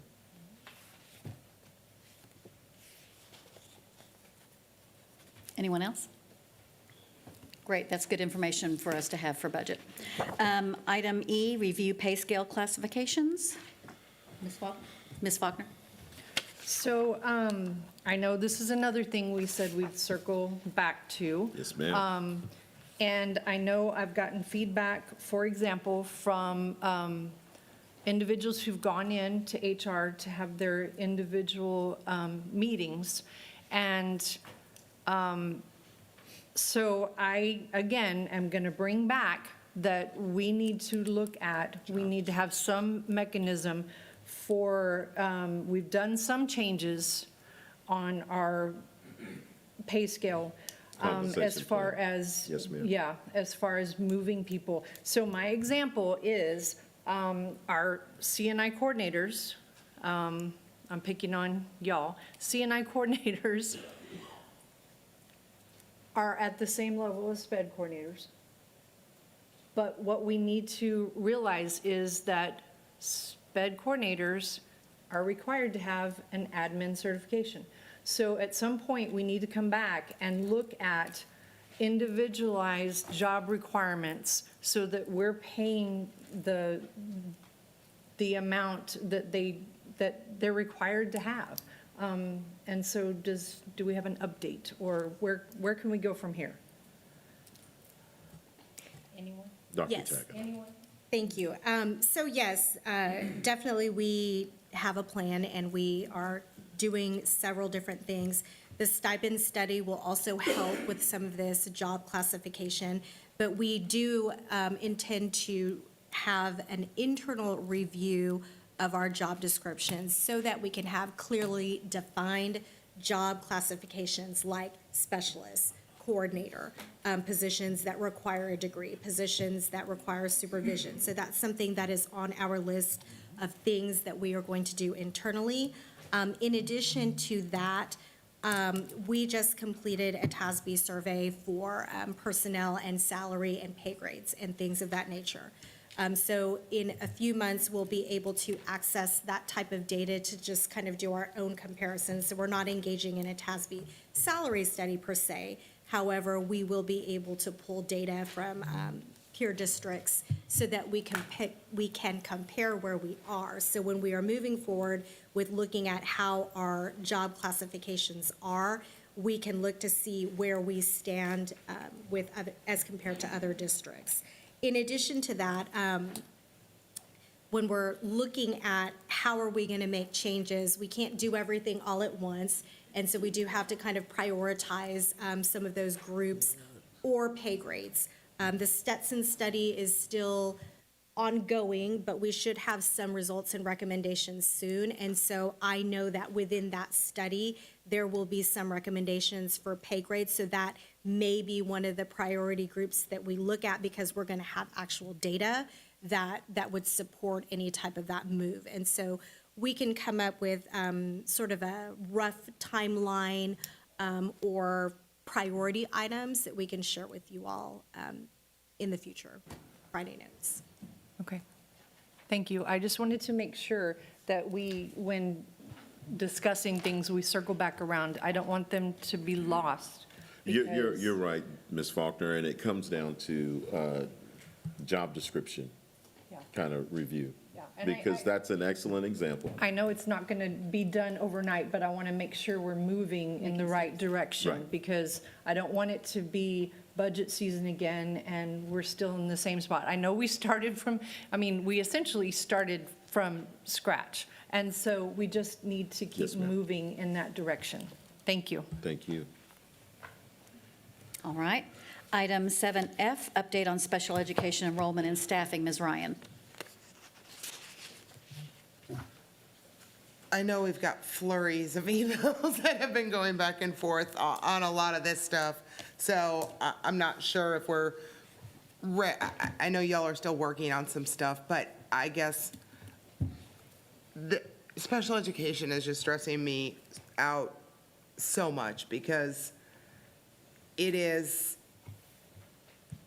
when I look at the EOI data from last year, like when you see only 5% of the kids on grade level, like their bars are so far lower than, so many other portions of our population. And then when you see that we don't have, when caseloads are going up and we're having a hard time meeting those needs, not only am I not afraid they're not going to grow as much as they can, I'm afraid some of them might, and not 100% nothing to do with the efforts of the people who are there.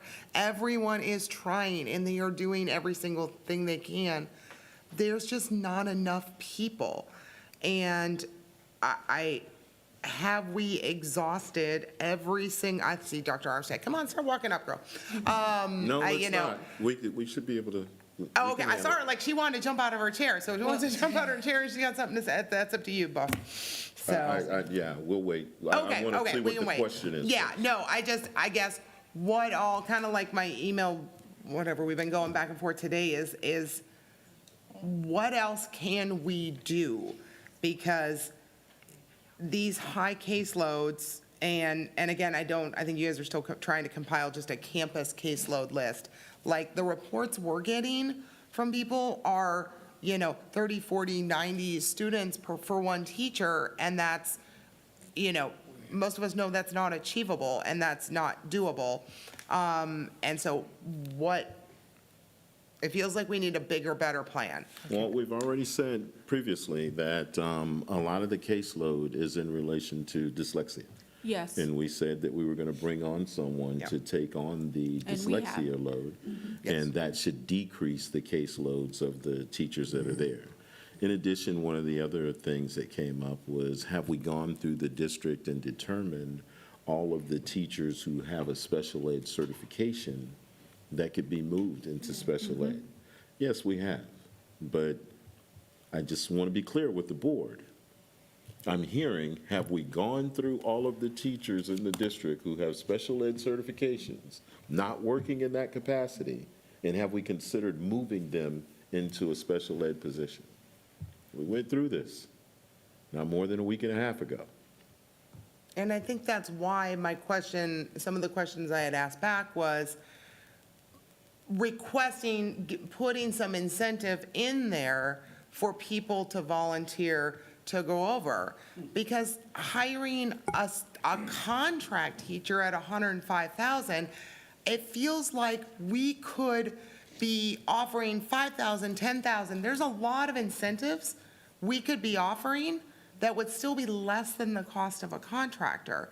So, but yet we kind of haven't done any of those types of things and said, hey, if we give you $10,000, will you come over for 2 years? And we give you choice of grade on your way out. Like, those types of both tangible and intangible to try and entice some people to come over. Because it doesn't feel like it would work in ones and twos, right? Because they're scared to come over. They're all scared to death because they don't want to walk into a 1 to 30 as a brand new sped teacher or walk into something like that. It feels like it was a little more widespread. I think Ms. Stanford and I were talking about the other day about if we were getting 20 of them to fill all the slots, maybe they would feel like they were part of something, right? Like they were part of, you're not the only one in this boat. Well, let's go fill all of these positions. Again, we would still Sorry, have to I didn't mean to replace. interrupt any side discussions, sorry. Again, we would still have to replace the positions that they would come from. In addition, again, I want to say this delicately.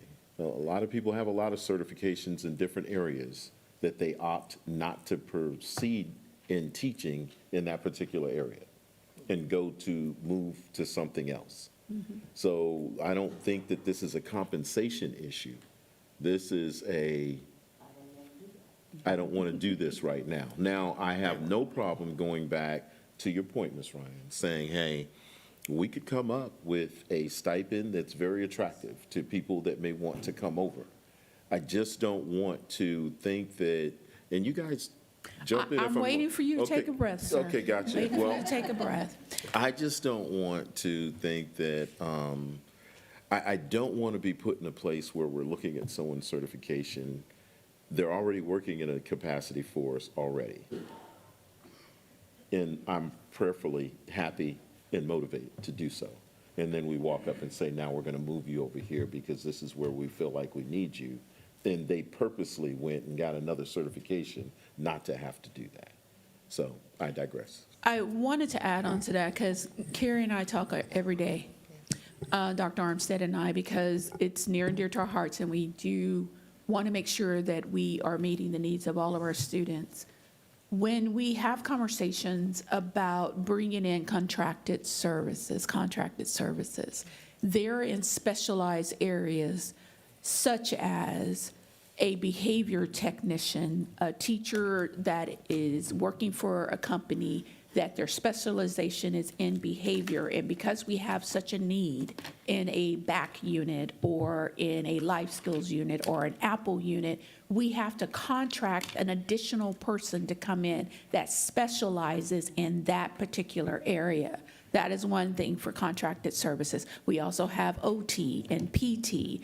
Those individuals do not work for school systems because they can be in the private sector and make a whole lot more money. So we have to contract with those individuals to come in to service the needs of our students that need occupational therapy or physical therapy during the school day that we're trying to meet.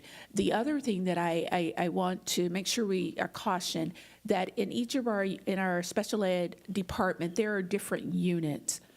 There's life skills units, which are self-contained units. There are also behavior units. There are also Apple units for our students with autism. And each of those units, the students that are in those units have very complex needs that require additional support. What we have found, I think, since COVID, and this is something that we are all dealing with. Dr. Armstead was telling me she was at a meeting just this week and with other directors from other districts, and they're all talking about the same thing because we're all facing the same challenge right now. But one of the things that has come up is the fact that we don't have people out there that want to do some of the jobs that we need done in these complex units. And so we do have paraprofessionals positions that are open, but sometimes people don't really understand the scope of the job that they're going to be walking into when they walk into a life skills unit or an autism unit.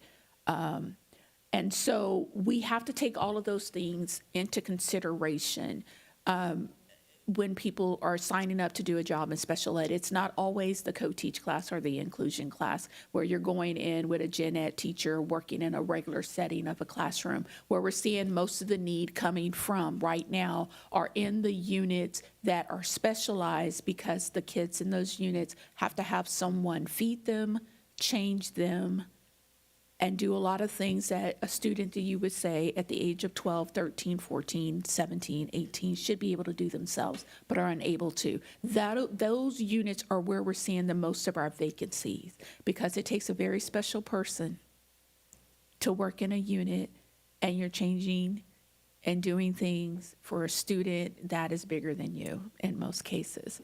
And so I do want us to be cognizant of that. The people are near and dear to my heart that work in those units. The students that are in those units are near and dear to my heart. But we are struggling in an area that we have never struggled before in education. I've never seen it like this, and it's all over the state. So we're doing, and I commend Carrie and her team for moving teachers and finding the bodies. We're shaking the trees and doing all of that and getting people into place so we can meet the needs of our students. And I am happy to say our principals and our teachers are committed, and we're doing a lot of things that department chairs are doing things, assistant principals are doing things. We're all doing whatever we can to make sure the needs of our students are being met. And I don't want to stop Ms. Armstead from speaking if there's something that you want to say. Good evening to everyone. Yeah, there is one thing that I just wanted to offer, and Ms. Ryan, you're correct, I almost leaped out of my chair. To get a really good measure of the academic performance for our SPED students, a report that just came out is called what we refer to as the RDA report. That stands for Results-Driven Accountability. Came out. Check out our STAR ELC scores for our special ed students. Absolutely, they deserve a round of applause. It's the same thing, yes, you're right. We're making slow growth, but growth nonetheless in the area of STAR 3 through 8, in grades 3 through 8. But I just wanted to mention that. I'm so super excited about our scores. This is the third year of consistent growth. So, and it just came out 2 weeks ago, I believe. So I did want to make a quick mention about that. Thank you. I don't think that was in the Friday notes yet. Did you send that to it? Do we have that?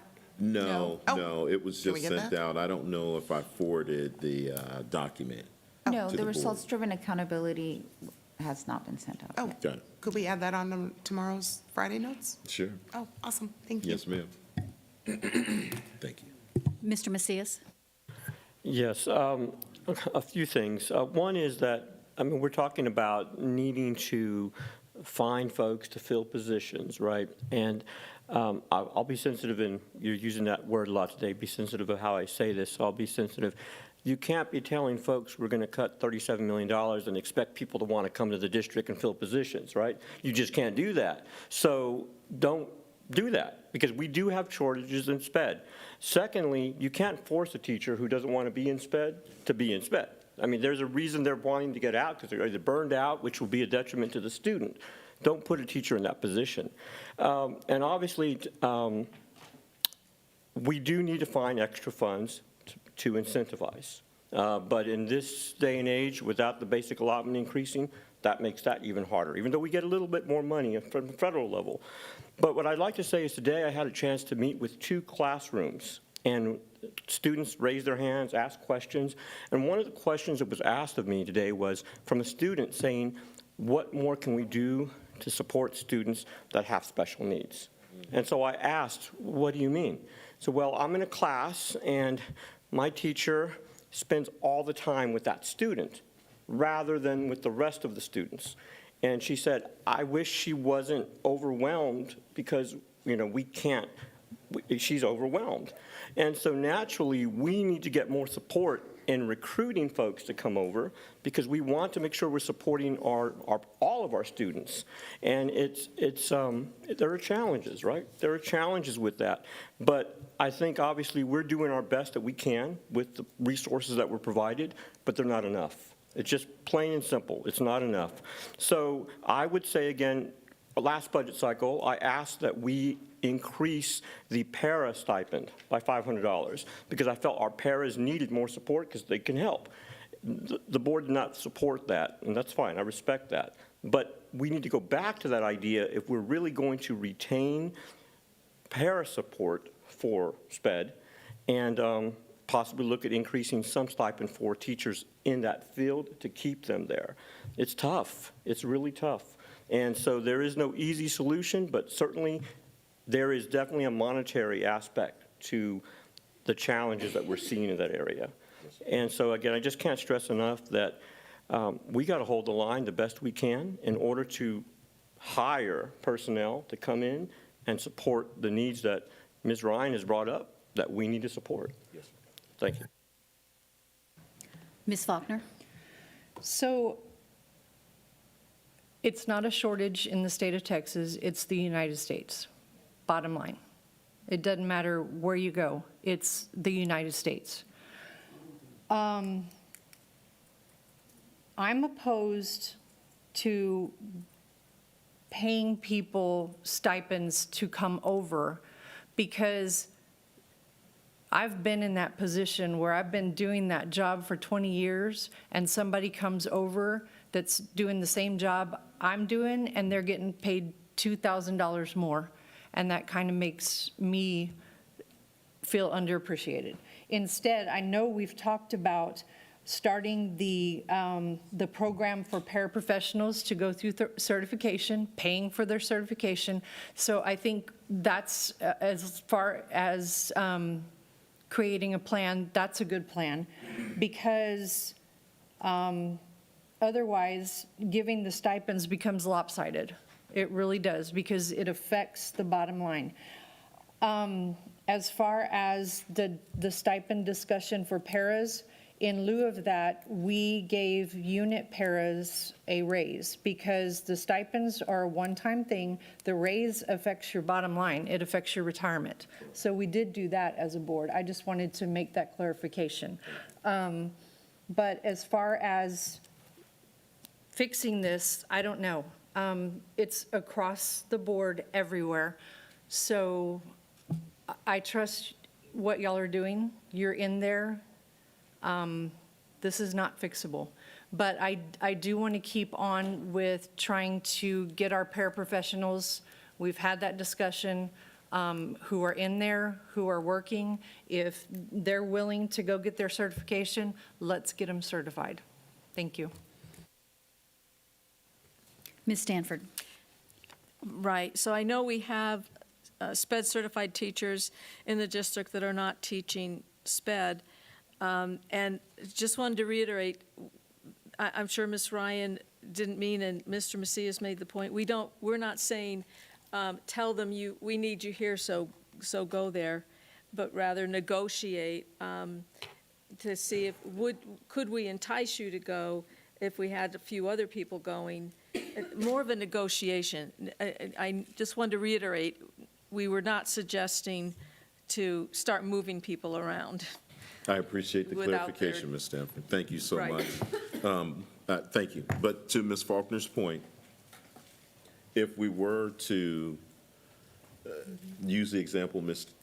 Ryan gave, give a $10,000 incentive for someone to move away from social studies, to go back to special ed, and then come in and line up next to the same people doing the same jobs in that class, but you're making $10,000 more, that's offensive to the people that have been here the whole time. Well, and please let's be clear.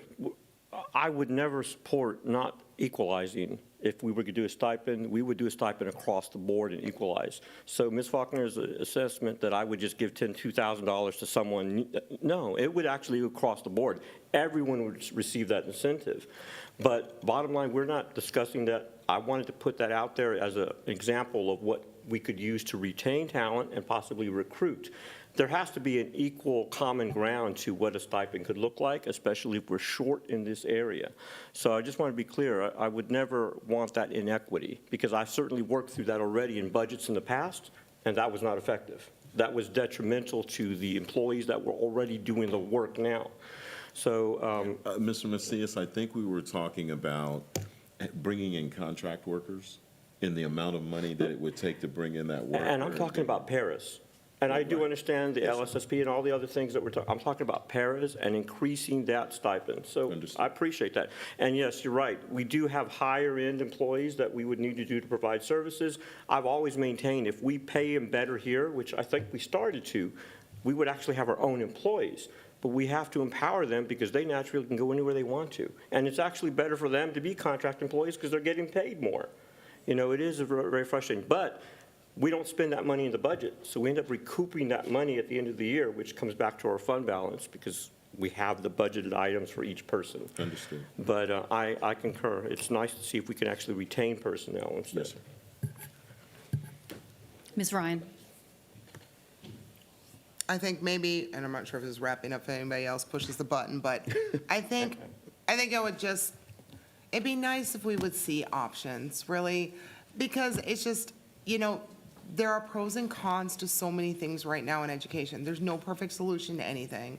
And, you know, that's what boards have to do, is look at multiple options on how to solve different challenges that we have. So if we were seeing, here's course of action 1, 2, and 3, and here's the cost, and here's the pros and cons, then maybe we could have some great discussions about which one, you know, we could do A, we could do B, we could do some hybrid A and B, you know, type things, because I feel like some of us are throwing ideas out there, but we're not the experts, right? Like, I can throw 10,000 out there, and Ms. Macias, we're trying to be helpful, but we shouldn't be helpful, right? Like, instead, I would prefer if, like, you all were bringing us, like, different options and their choices, right? Like, to get course of action A, we may have to cut Z, right? But those are the hard things that boards have to decide. And maybe, you know, when we have things like this, if we get a number of actions with a recommendation on, you know, from you on which one you think is good, maybe that'll help our discussions and help kind of frame the choices between A and Bs that we're going to have to make over the next year and 2 years and stuff like that. So maybe that will help us moving forward in our problem solving and, you know, decision making type process. So I appreciate you, Ms. Ryan. I would say, though, in a little bit of pushback, we did decide to, Ms. Faulkner's point, go up on salaries in some areas. In addition, if this was just someone sitting down brainstorming and coming up with an idea, then there wouldn't be this issue across the nation. So it's not because of a lack of people sitting around the table trying to come up with a solution. This is a challenging field in a challenging time in education, and people determining that it's tough. Oh, and I hope we can get super creative, because I care about our kids, right? I get it, Like, but I don't think the rest of the creativity- state, the nation, I'm not worried about them. Like, I just Understood. want to take care of our babies and whatever we can do Yes, ma'am. to take care of our babies. And if we got to steal some people from some other school districts, we've got to put our kids first Yes, ma'am. up here. So if there's ways to try and, whatever, steal from the limited pot there is, I don't know. But I think at this point in education, out of the box thinking, like there's nothing off the table these days in order to try and do whatever it is we can do for our kids. Yes, ma'am. Yes, ma'am. Thank you. We do have one more item on board training conferences, but if you all do not mind, I'd like to reserve that for after closed session since our attorney's here and we're paying by the hour. So if that's okay with you all. So we'll move into closed session pursuant to Texas Government Code Section 551.074, discussing personnel, the personnel report and updates, including new hires, resignations, and administrative appointments. B, pursuant to Texas Government Code Section 551.076, discussion regarding intruder detection security audit. C, pursuant to Texas Government Code Section 551.076 and 551.089, discussion regarding the safety and security aspects of the District Emergency Operations Plan. D, pursuant to Texas Government Code Section 551.074, discussion regarding board member duties, roles, and responsibilities. And E, pursuant to Texas Government Code Sections 551.071 and 551.074, consider and discuss superintendent evaluation process, goals, instrument, and contract. And the time is now 9:16.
The board will now reconvene in open session. The time is 10:23. No final action, decision, or vote was taken while the board was in closed session.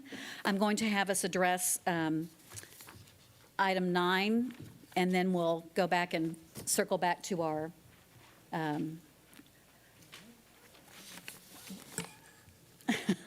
lost my words.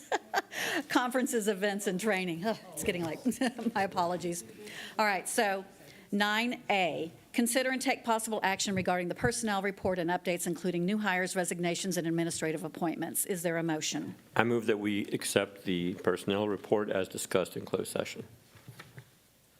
Ms. Eaton will second. So Mr. Macias made the motion. Ms. Eaton will second. Is there any discussion? All right, we'll go ahead and vote, please.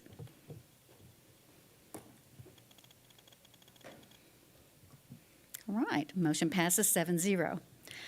Item B, consider and take possible action regarding approval of the Safety and Security District Emergency Operations Plan. Is there a motion? I move that we approve the Safety and Security District Emergency Operations Plan. Second. Motion by myself, second by Ms. Eaton. Any discussion?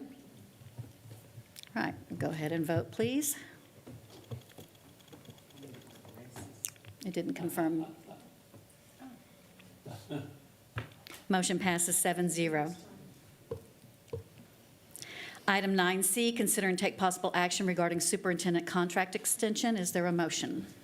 I make a motion that we accept the, the extension of the superintendent's contract.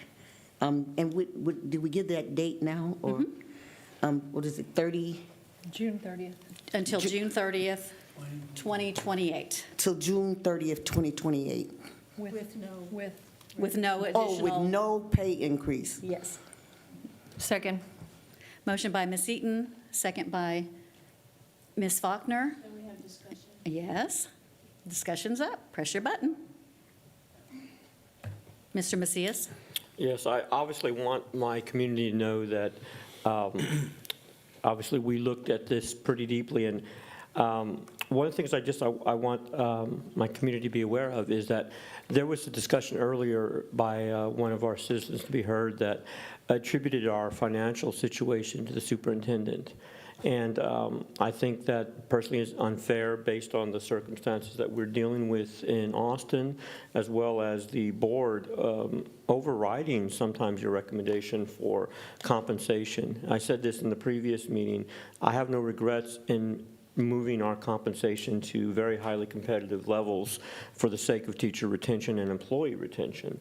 But I think it's unfair to attribute the deficit to you in that regard. That's why I wanted to make sure I brought that part out, because there will be some critics saying it's all your fault. And it's all our fault, right, as a board by moving forward with this. But I just wanted to put that on record so that that is known. And obviously, I want to also just commend you for your work. It's been a ride since you started as an interim to this point. I'm looking for stability. I'm looking for some stability in our district, and I think that obviously there's never a guarantee, right? Things could dive, and then we have to reevaluate what's happening and change everything. But right now, I have faith in your leadership enough to be supportive. But obviously, I'll be on this board, and I'll be holding you accountable and making sure that you're making the best decisions with the team of 8 and with the cabinet to make sure that we move forward. Yes, sir. Ms. Stanford? I think with the adoption of the scorecard, which goes to 2028, and it's an instrument that's more complete than anything we've ever had, is what I'm understanding, that this would match with that date, and I feel give stability to the plan and the ability to carry it out. It does not tie our hands as far as any poor performance, if the community's concerned about that we would not continue to assess and evaluate. This doesn't shortchange that at all. I feel it gives just stability to the scorecard that we just created and agreed upon for moving forward with the community and the plans that we now have. So that's my comment. Thank you. Let's see, Ms. Ryan? I want to say my vote tonight is going to have absolutely nothing to do with how well or not well the superintendent is doing. I just simply disagree with the timing of this agenda item.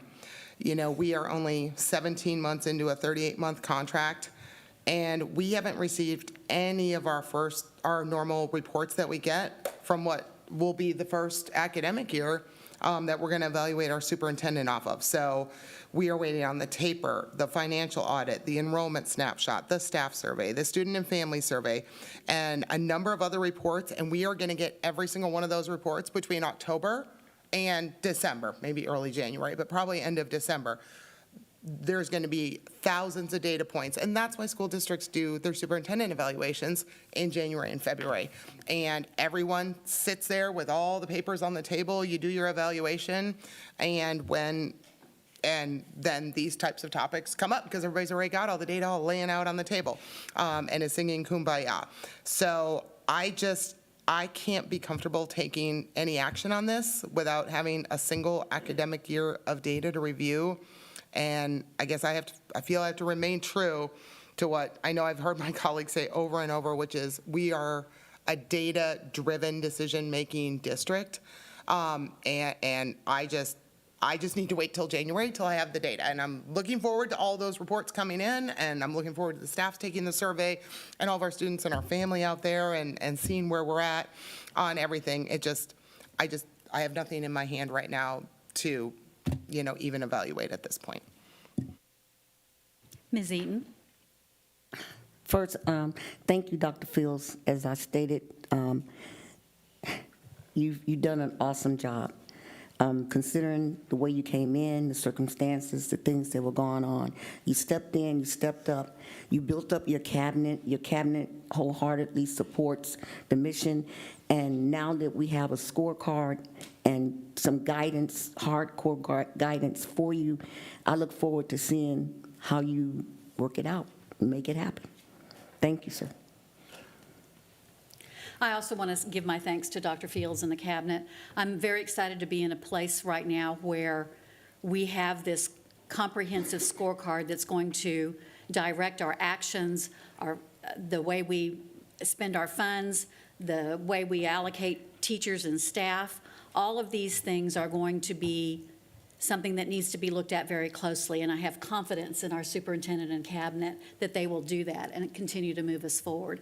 So I'm very happy to go ahead and support moving this forward.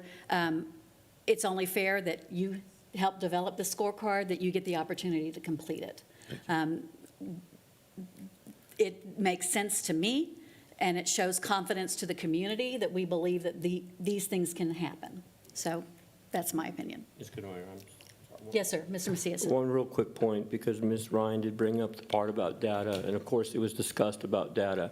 We have been continuously looking at data, and I want that record to reflect, even today with the BOI and eventually the MOI, and the scorecard that Ms. Stanford alluded to is the best instrument that I've ever seen that will measure real data, but there's always room to improve it. And so certainly we will continue to do that because we want to strive for better. But we're not operating in a vacuum without some measure of data. And obviously, again, accountability. I'll look at what the turnover rates are, and I've asked those questions about employee retention. That's not going to go away, right? Those are real things that you'll be responsible for. So we're still data-driven, right? Anyway, thank you. Trying to say something? Absolutely. I would only say thank you for the support. I heard a bunch, the superintendent, the people around the dais right now. It's collaborative. It's a team. And we appreciate the opportunity to have come up with a way to evaluate ourselves. And now we have the ability to know everybody's going to sit in the same seat. Everybody's on the right bus. And now we can see how we do in 2028. We're confident. that we're going to do better than probably what we have on that scorecard, but it has to be comfortable to know that this is the team that's going to take us there. And for that, we say thank you. We appreciate your confidence. All right, so let's go ahead and proceed to the vote.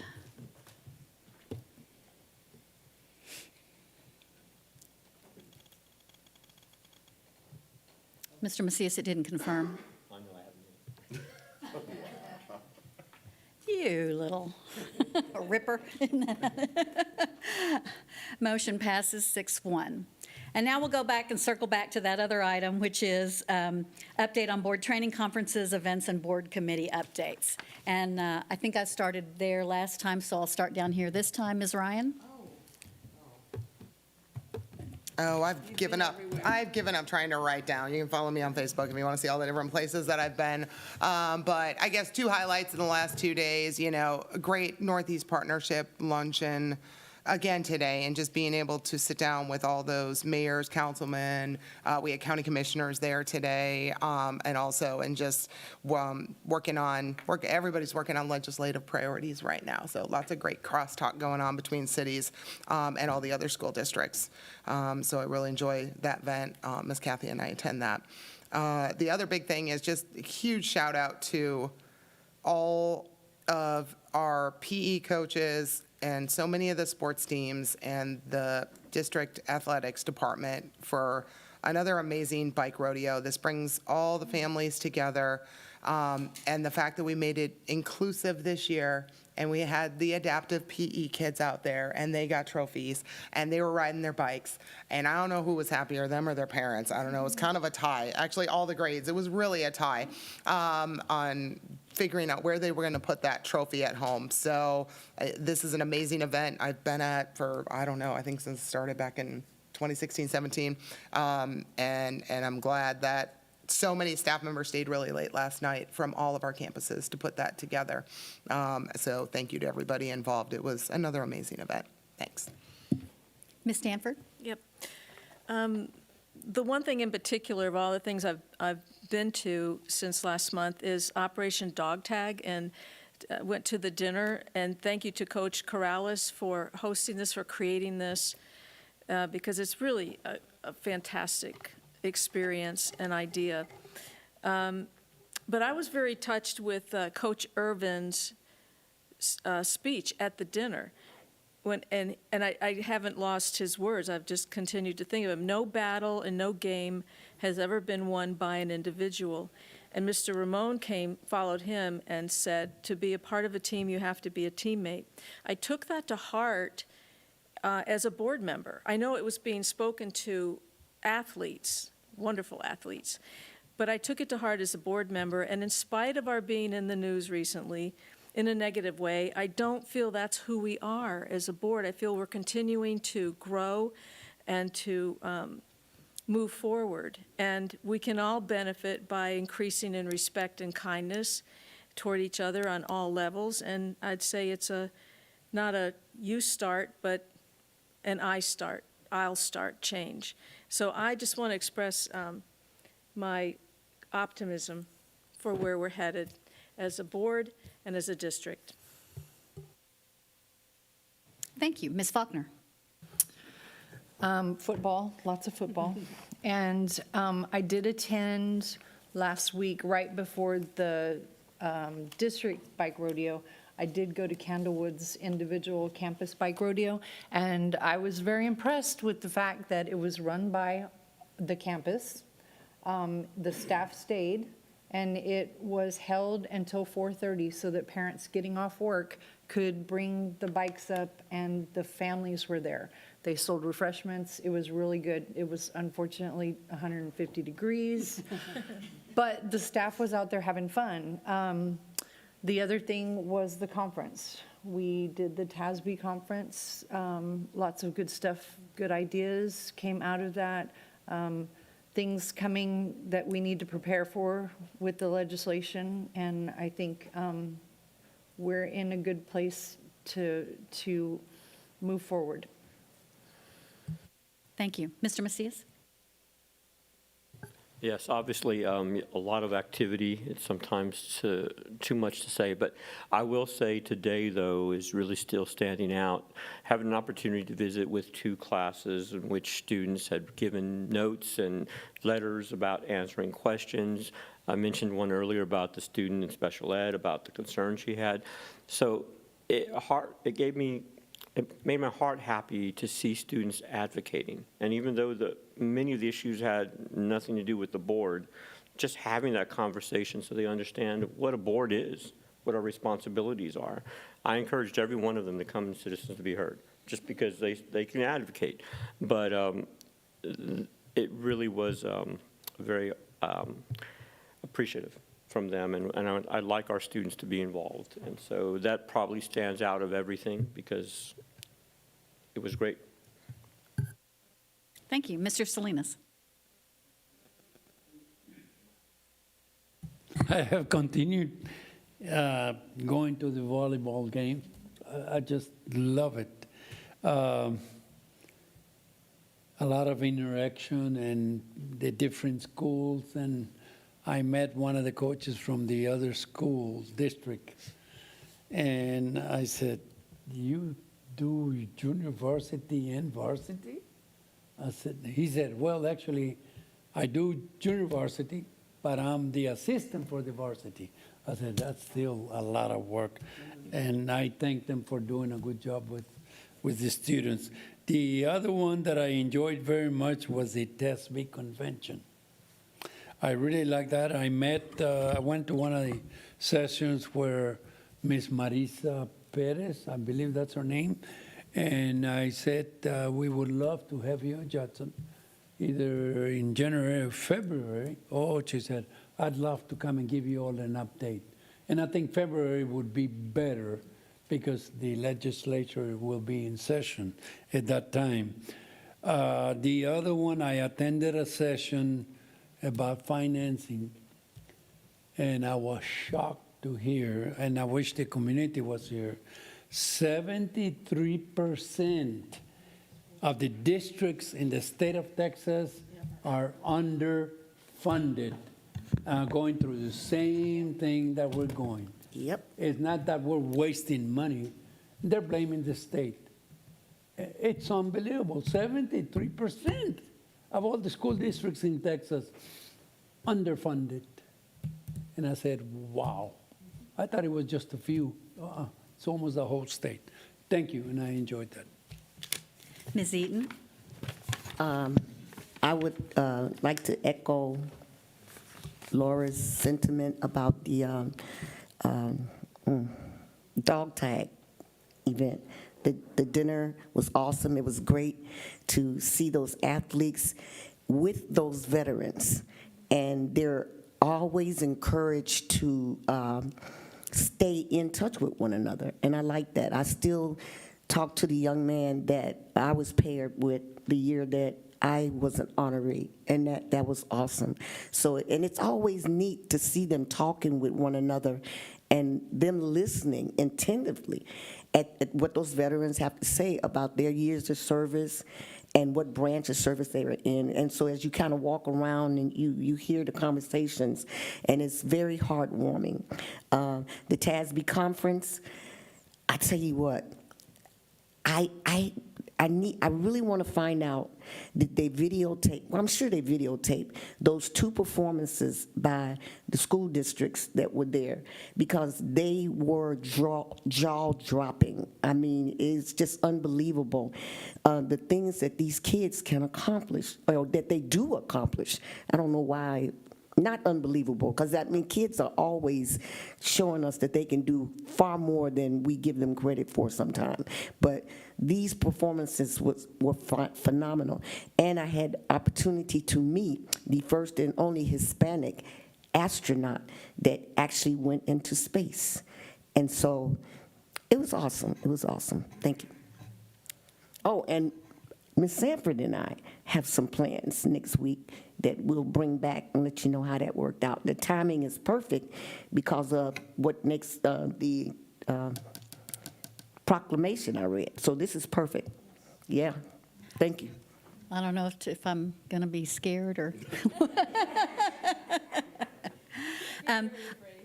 A number of things have been highlighted. I just want to highlight something that's going to happen tomorrow, and that's the ribbon cutting for the new STEM lab at Kirby STEM Academy. And so I'm very excited to be there and see how we're being able to move forward with providing more opportunities for our students to participate in things that are going to help them be lifelong learners. And so that's that. So with no further business, this meeting is adjourned at 10:44 p.m.